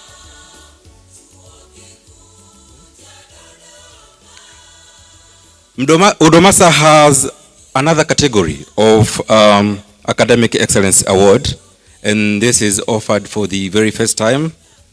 It's called Advocate Mrafu Scholarship Fund, and this goes to the best finalist from Confucius Institute, who is Rashida Rashidi Rajabu, who got a GPA of 4.5. 4.5, and the criteria was an overall GPA should not be less than 4.4. It worth 300,000.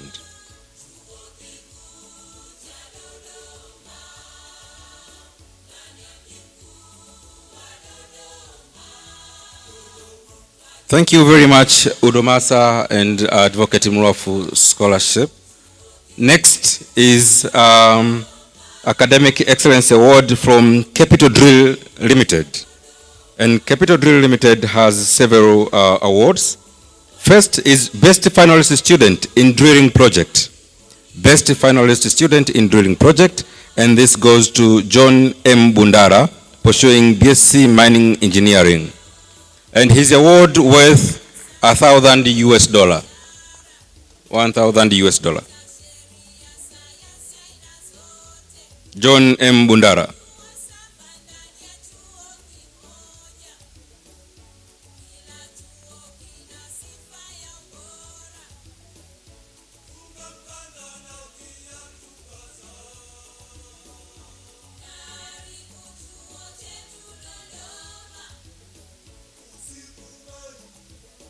Thank you, Bundara. Next is Best Finalist Student in Drilling Project, and this again goes to John M. Bundara. I think this is the same one, sorry.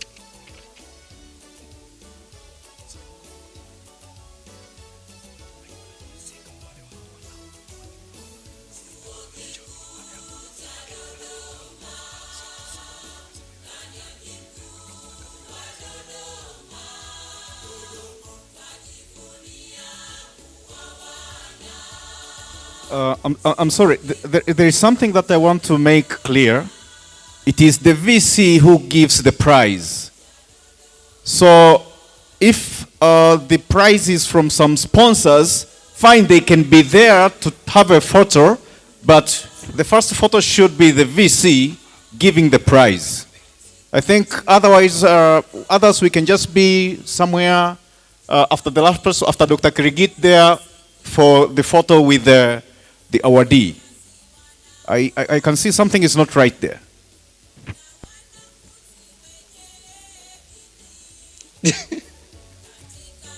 Thank you very much. Then next is the best finalist student in metallurgy and mineral processing project, and this goes to Sylvia Geoffrey, pursuing BSc metallurgy and mineral processing engineering. He got an A and his award worth $800 US. Sylvia Geoffrey.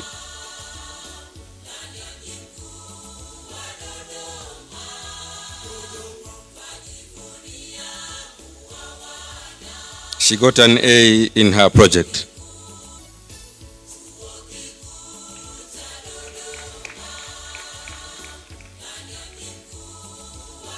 Thank you very much, Sylvia. Next is best mining finalist student in engineering project.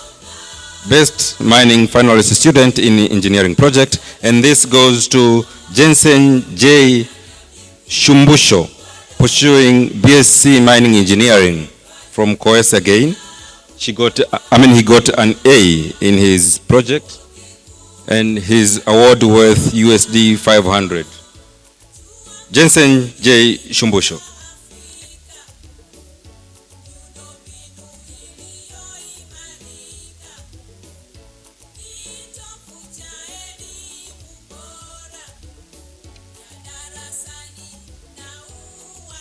Thank you, Jensen. Next is best mining finalist student in engineering project, and this goes to Augustine H.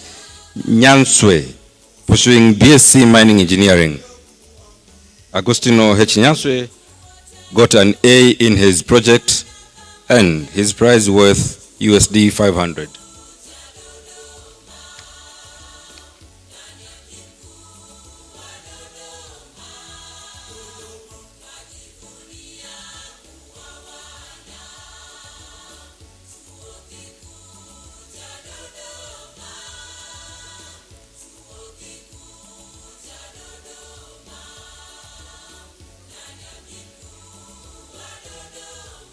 Thank you very much, Capital Drill Limited.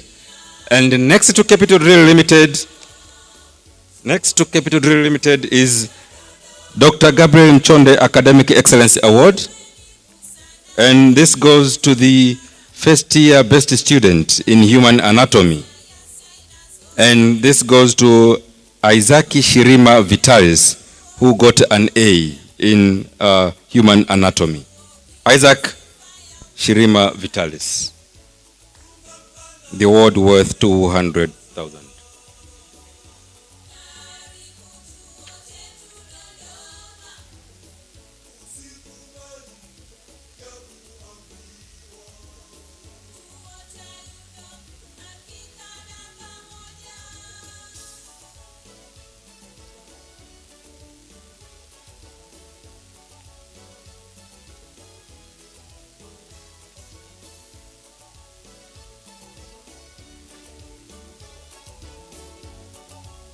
Thank you very much, Dr. Mchonde. And next to Dr. Mchonde is Ms. Zaituni Abubakar, Academic Excellence Award. And this goes to the final year female student at Confucius Institute, who is Rashida Rashidi Rajabu from Bachelor of Arts in Oriental Languages. She got a GPA of 4.5 and the award was 200,000.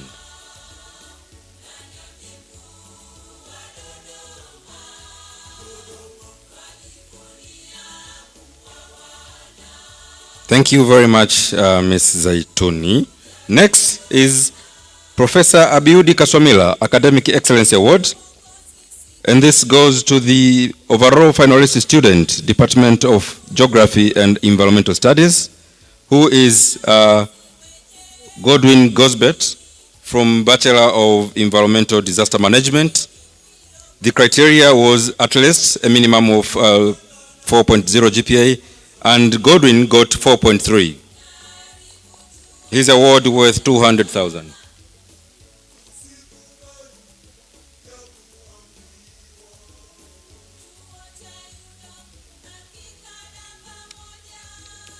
Thank you very much, Professor Abiudi Kasomila. And now let me take this opportunity again to thank you all partners who have issued awards to our students, and we invite others also to participate in the next convocation next year. Thank you very much. Yes, thank you very much. Let's have a round of applause for that.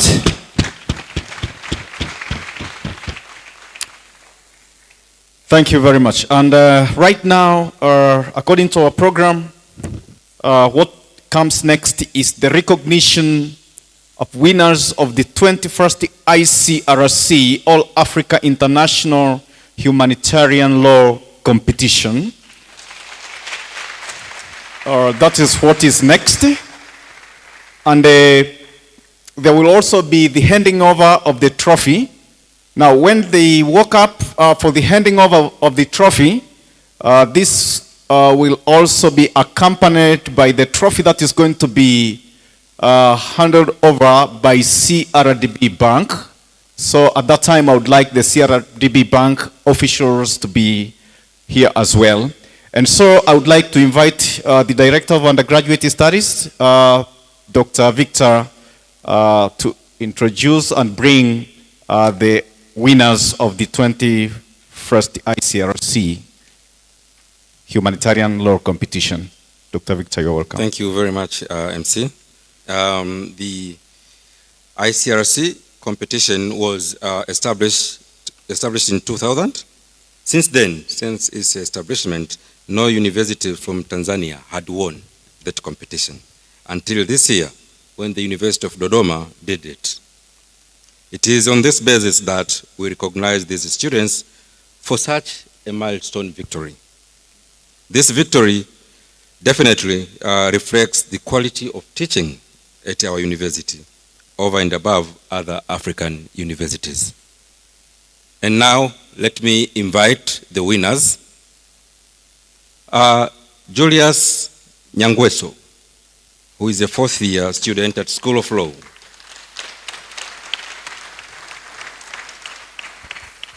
Next to her is Gideus G. Kato, a fourth-year student, again, from the School of Law.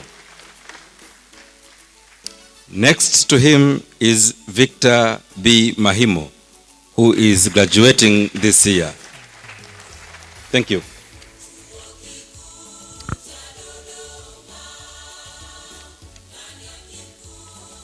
So one of the winner will speak on behalf of others. Karibu.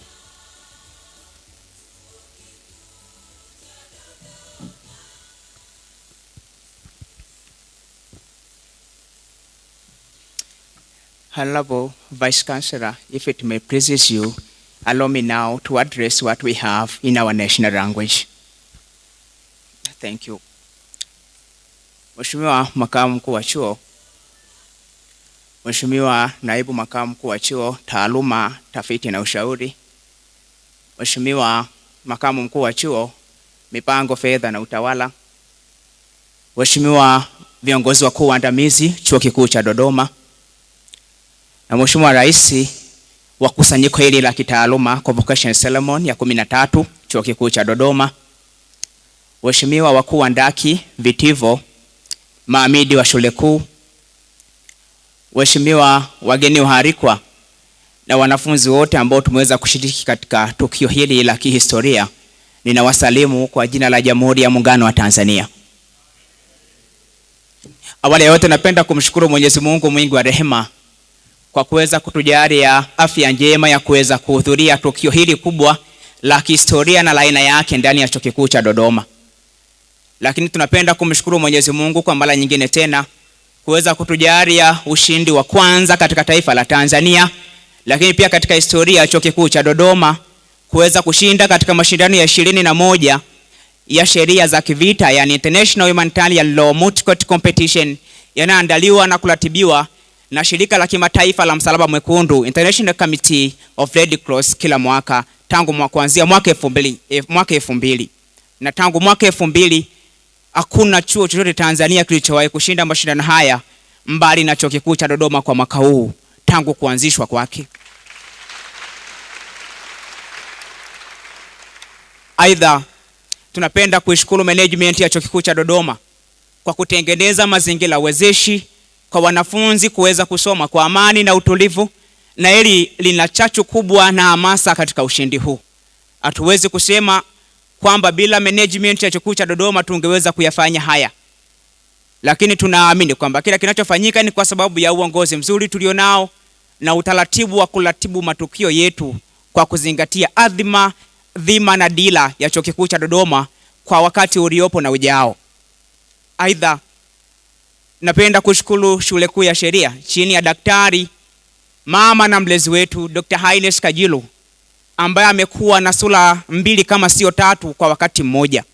Kwanza ni mwalimu, pili ni mlezi, lakini tatu ni mama.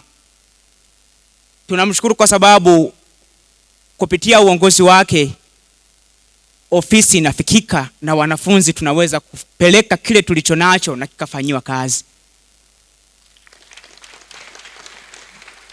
Hii inanikumbusha jambo moja kwamba sifa kubwa ya mzazi ni kuweza kutambua kila ambacho mtoto anakihitaji hata kabla hajaomba. Mheshimiwa Vice Chancellor, hawa ndio wazazi uliotupa. Tunashukuru sana. Lakini kipekee sana tutaendelea kutambua mchango wa staff member wote School of Law, ikiwemo makocha wetu katika mageuzi ambayo Dr. Haines Kajilu aliyafanya baada ya kushika nyadhifa ya kuwa dean wa Shule Kuu ya Sheria, ni kuanzisha kamati maalum ya mashindano ya sheria, yani a special committee in multi-court competition School of Law, na kuiweka chini ya makocha watatu ambao pia kwa heshima na taadhima ninaomba kutambua mchango wao.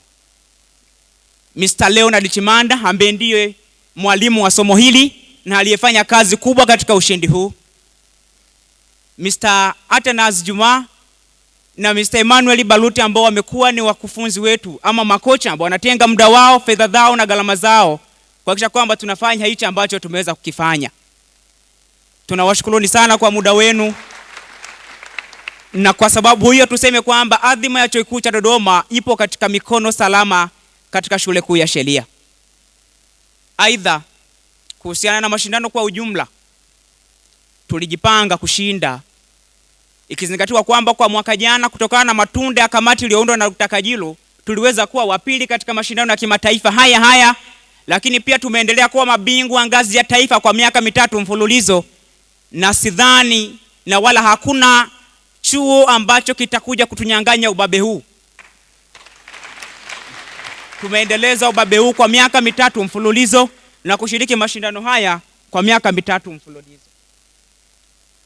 Basi kwa sababu hiyo kilichopo mbele yetu ni mashindano ya dunia ya Gym-Pictet Multi-Court Competition. Katika mashindano hayo ya International Humanitarian Law, mashindano haya yanahitaji ufadhili ili tuweze kushiriki. Mheshimiwa Makamu Mkuu wa Chuo, tunaomba kwa sababu tayari tumetuma maombi ya kuweza kuwakilisha chuo tena katika mashindano haya ya dunia, pindi tutakapochaguliwa tuweze kupewa ushirikiano na ufadhili ili tuweze kushiriki kwenye mashindano hayo ya kidunia, na tunayo imani kwamba tutashinda kwa mara nyingine na kwa mara ya kwanza katika historia ya Chuo Kikuu cha Dodoma. Na baada ya kusema hayo, Mheshimiwa Makamu Mkuu wa Chuo, tukukabidhi sasa zawadi za ushindi ambao tumeweza kuzipata, ikiwa ni kombe kubwa kwa Chuo Kikuu cha Dodoma, lakini makombe madogo ni zawadi binafsi za kila mshiriki aliyeweza kushiriki mashindano hayo. Mungu ibariki Tanzania, Mungu ibariki Chuo Kikuu cha Dodoma na watumishi wake na jumuiya nzima ya Chuo Kikuu cha Dodoma, na Mungu tubariki wanafunzi wake wote. Amen. Okay, now they are going to hand over the trophy. They are handing over the trophy to the Vice Chancellor. All right, a round of applause for that, please. Thank you very much. Now, I want you to go back to where you were before and remain there.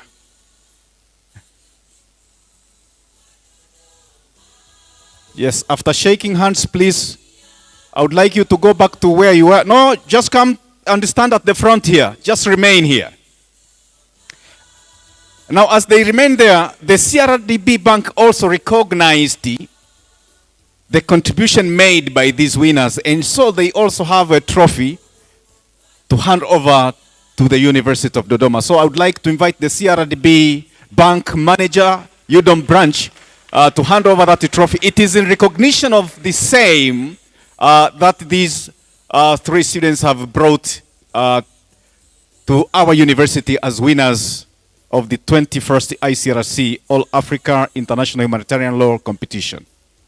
So they will take the trophy and they will also hand over the trophy to the Vice Chancellor.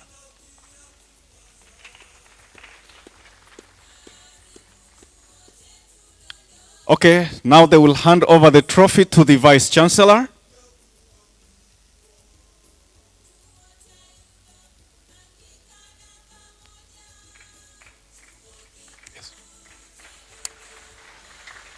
And the students will remain in the same position that I asked them to remain before.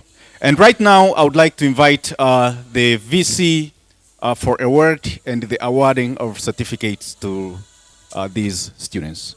VC, you're welcome.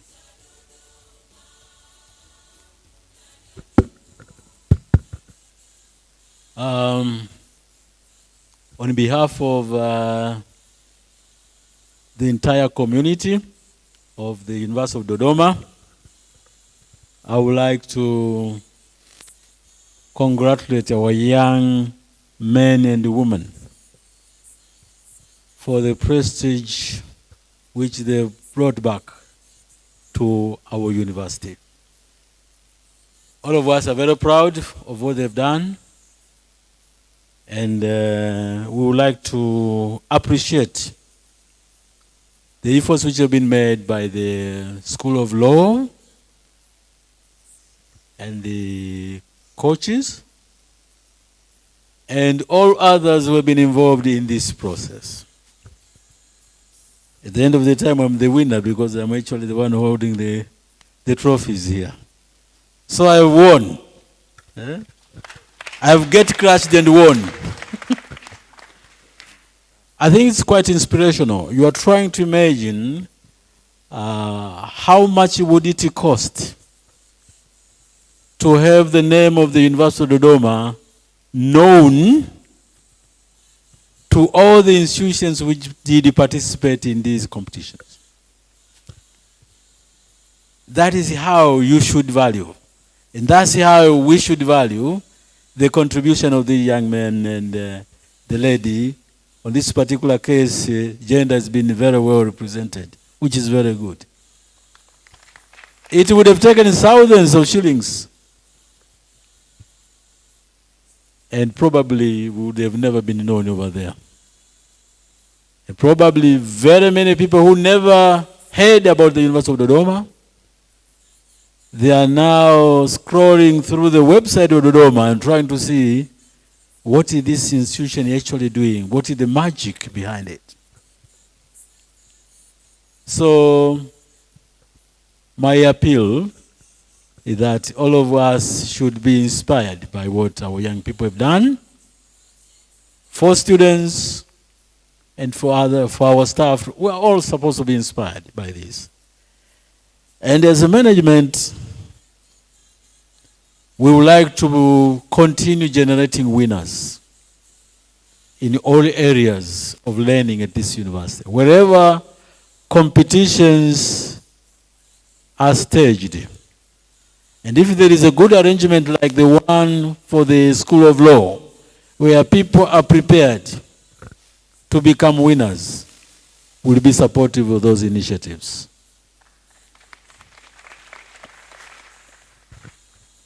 And I would like to encourage our students to be ready to compete, because it is only when you compete that you will win.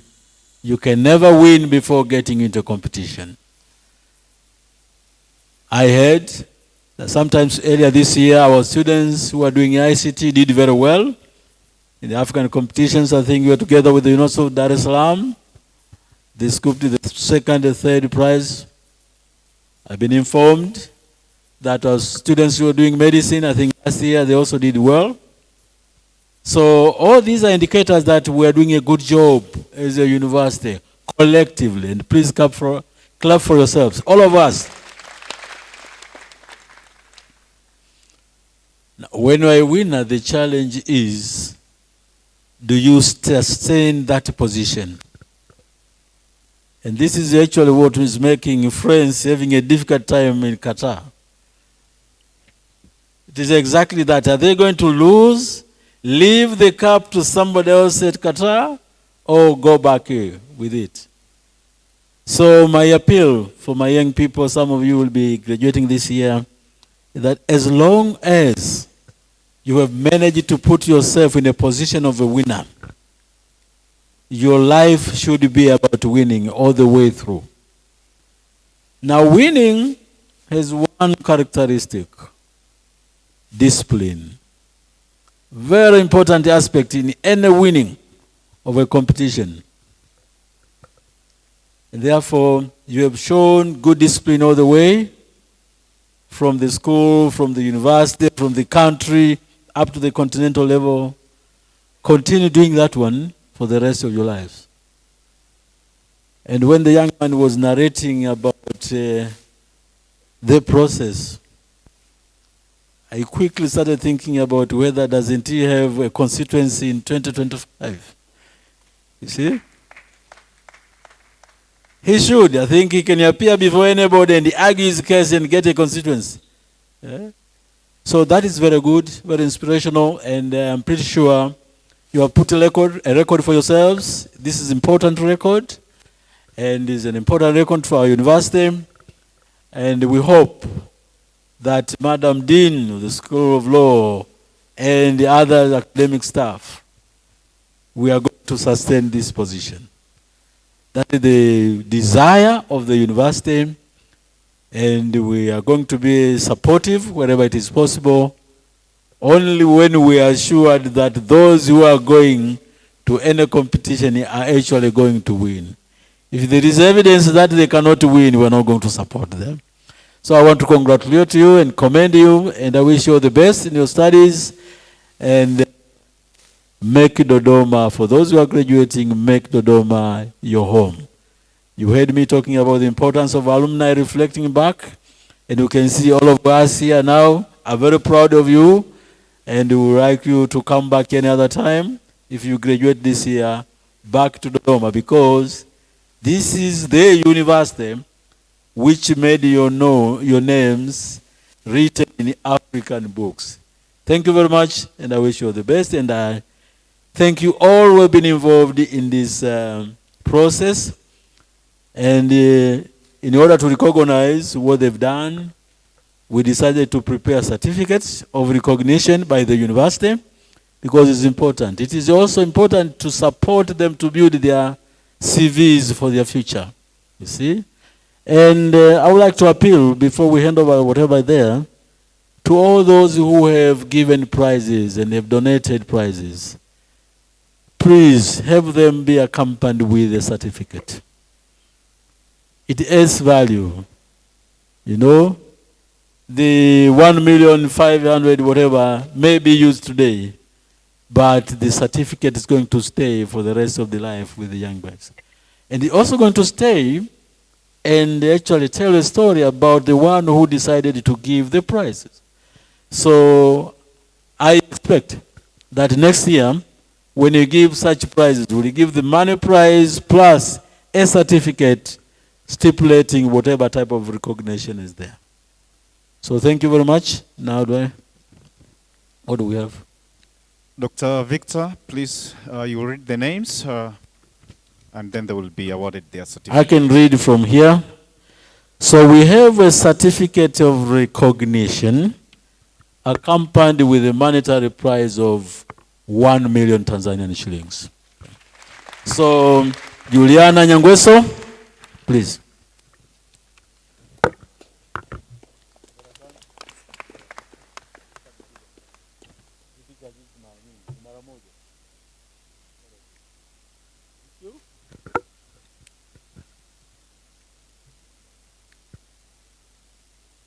Next is Gideus Kato, please.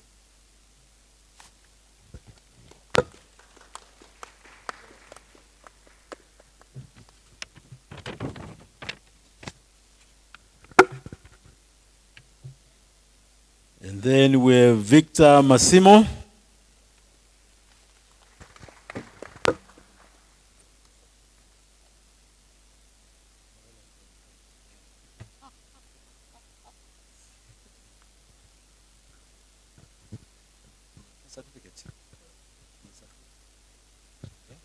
We also have certificates for the two coaches.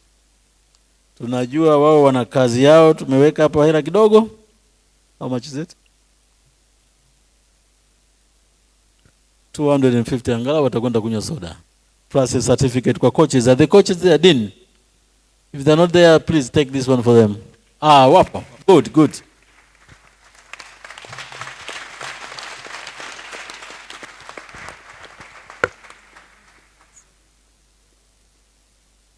Leonard Chimanda.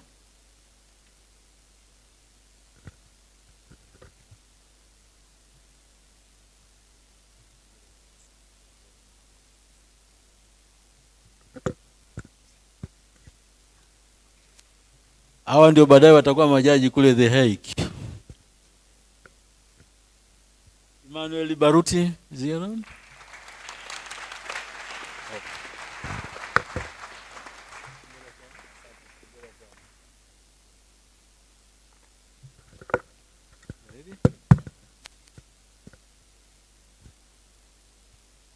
Thank you. We really appreciate wote kwa kuwa pamoja nasi katika shughuli hii.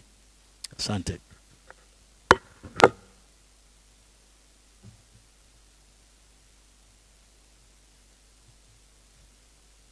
Okay.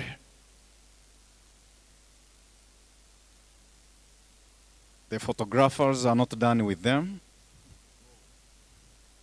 They are not yet done with them. Okay, thank you very much. A round of applause for that, please. Thank you very much. And right now, I would like to invite the DVC ACK for a word of appreciation and congratulations. DVC ACK, you're welcome.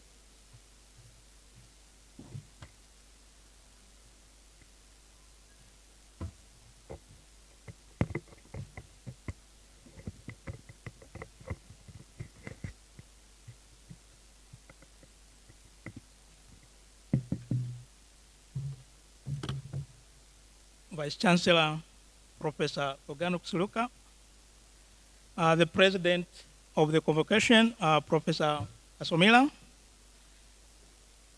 Professor Winiesta Anderson, DVC Planning, Finance and Administration, our guest speaker, Dr. Donald Murray, the Director of REPOA, Director Postgraduate, Dr. Krigiti, Director Undergraduate, Dr. Victor, Director of Internationalization and Convocation, Dr. Kilonzo, discussant for today's panel, Dr. Katumera, Deans, Director, and the Principals, our partners, alumni, students, and academic staff. It is good morning, or it's still afternoon? It's afternoon now. Yeah, good afternoon. I take this opportunity first to thank all participants for today's convocation, which is the process toward our graduation days. And again, to thank our keynote speaker for taking your time, leaving your office to join us in this important day for us. We appreciate your speech, your discussion, and the challenge that you have raised, especially regarding our teachings our research and innovation activities, but also our communication of the research findings. I also take again this opportunity to congratulate all those winners and our 3 graduates who have won this international award, and the School of Law, led by Madam Kajiru, for the good work that we've been doing. Yes, the discussion today has brought us to where we are supposed to be. As academicians, our role is to do research. No university, no research.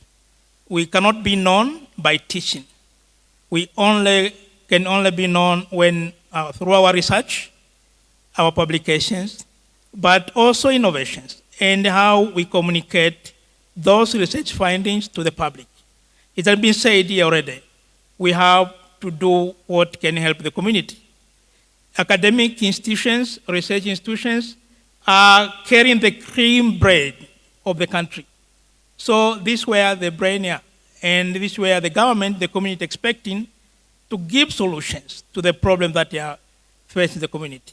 And therefore, this is a challenge to us, how we can take this and how we can push and deal with the issue of poverty and raised, the issue of climate change, water shortage, etc., etc. So as an academician, we have a big role to play, and also to inform the community, the government, and the policymakers. For this brief note, I take this opportunity again to thank you, everybody, for participation in today's convocation. As has been said by the Vice Chancellor, this is our first time to join Dodoma University Convocation Day, and we are learning, and also we can bring new experiences from elsewhere. For this note, thank you very much, and thank you.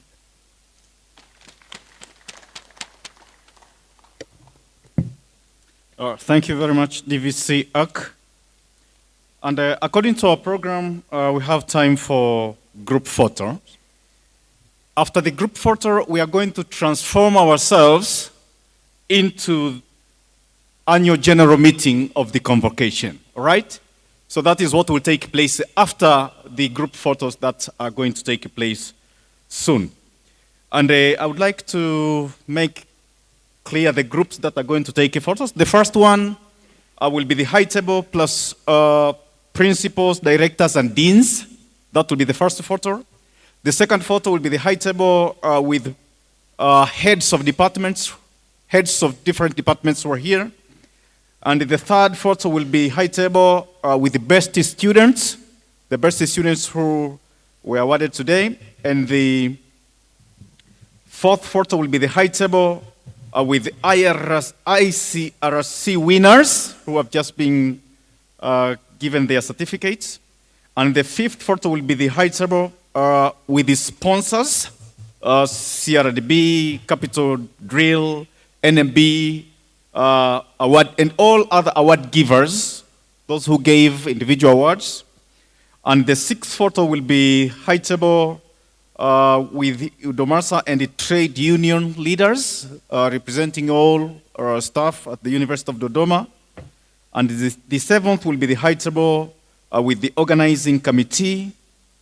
And the eighth will be the high table with UDOSO leaders. Those are the group photos. Now, when we come up for the group photos, I think it's appropriate. We come using the stairs on my right, and we go behind. We stand for the photo, and then we shall walk down using the stairs on my left. All right? So right now, I would like to invite the principals, directors, and the deans for the first group photo.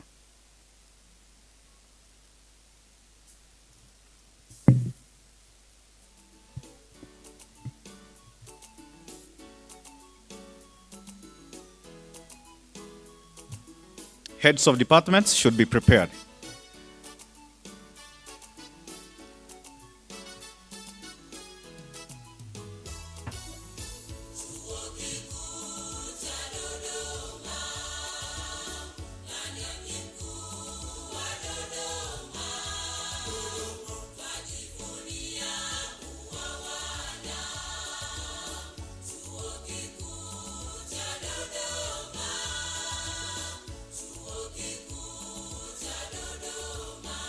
Photographers, when you are done, you give me a signal.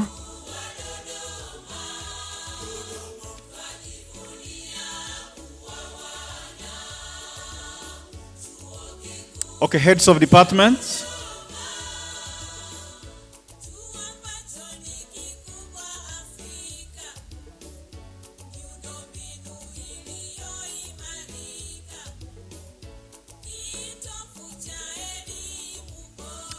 Heads of department.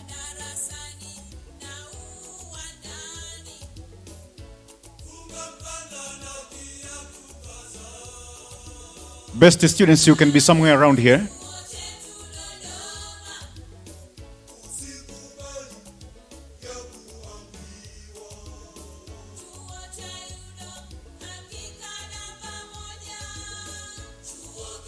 Including ICRC winners, you can also be somewhere around here.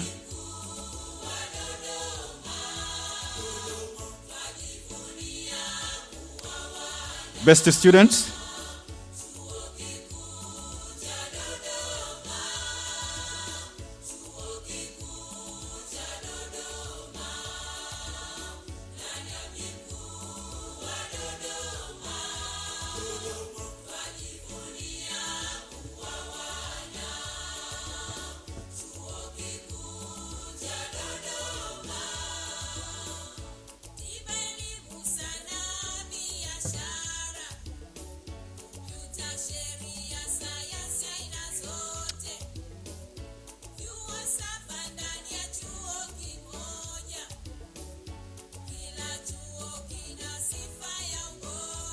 Sponsors, Capital Drill, CRDB, NB, and all other award givers, we should be somewhere here, ready for the photo.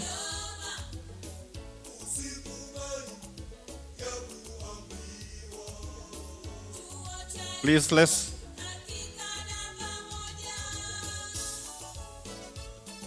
UDOMASA and the trade union leaders, we should be prepared somewhere around here.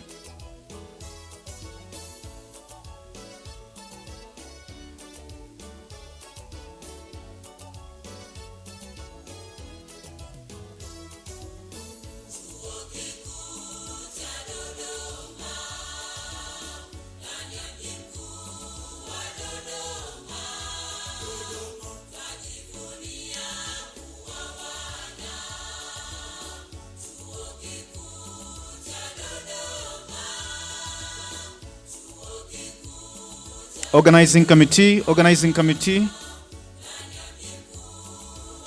organizing committee.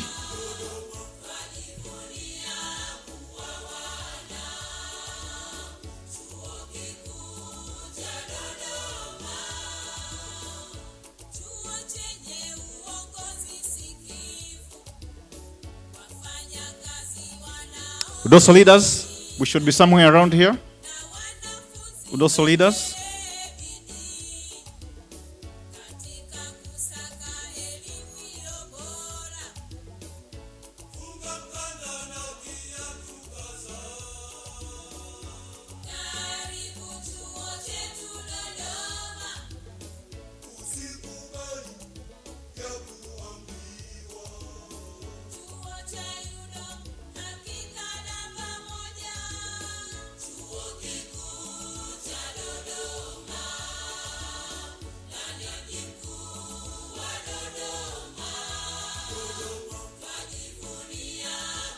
Protocol team, we should get prepared.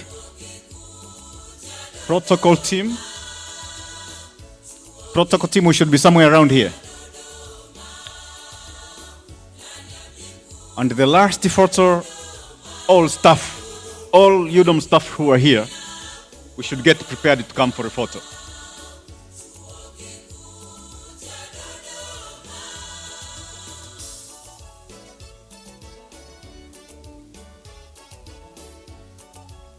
Okay, UDOM staff, please, may we be on our feet and come for the photo.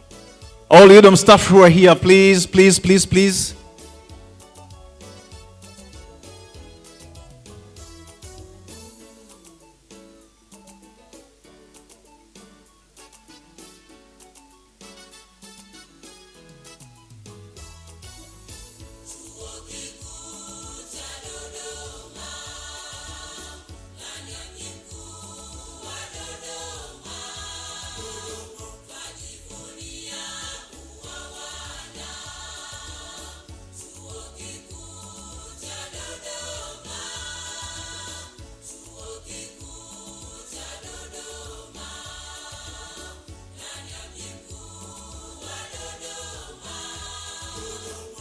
Okay, this is what we can do. We can have the first round maybe and the second because of the number.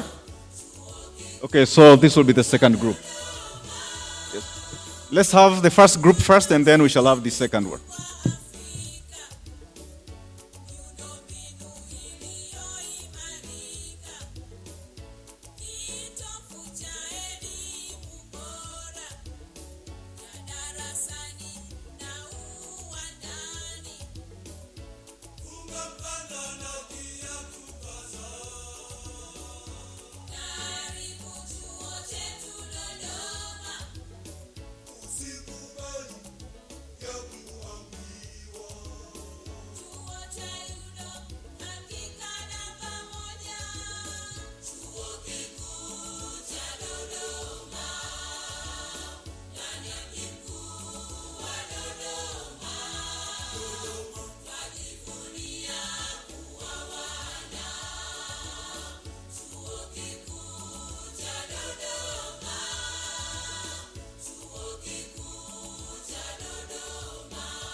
Okay, thank you very much. We are through with the exercise of photograph taking.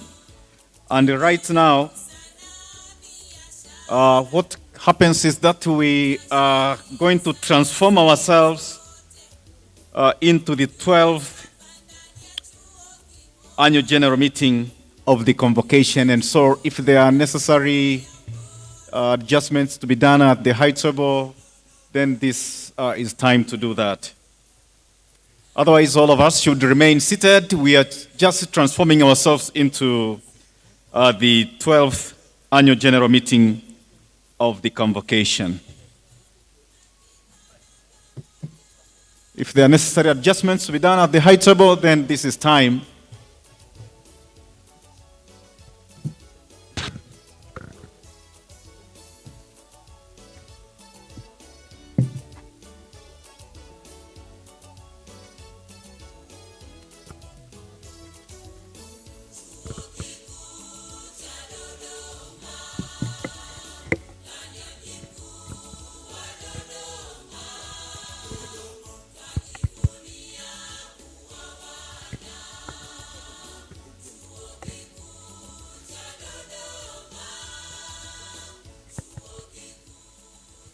The keynote speaker will be leaving this time as we now organize ourselves into the annual general meeting.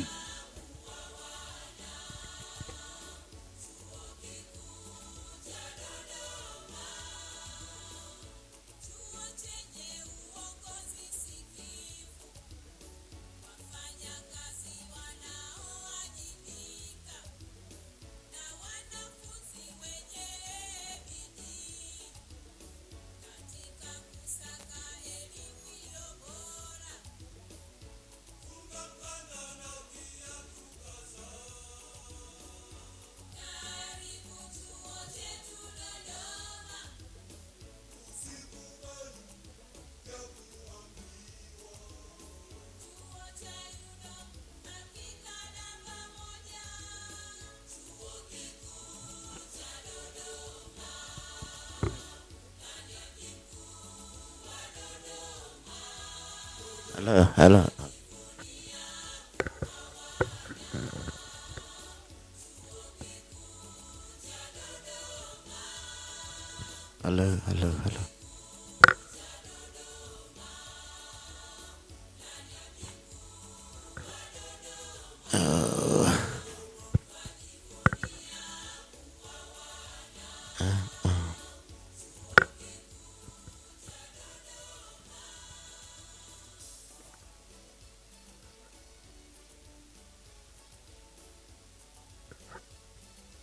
Ndugu wajumbe, kuna protocol issues hapo kidogo inafanyika.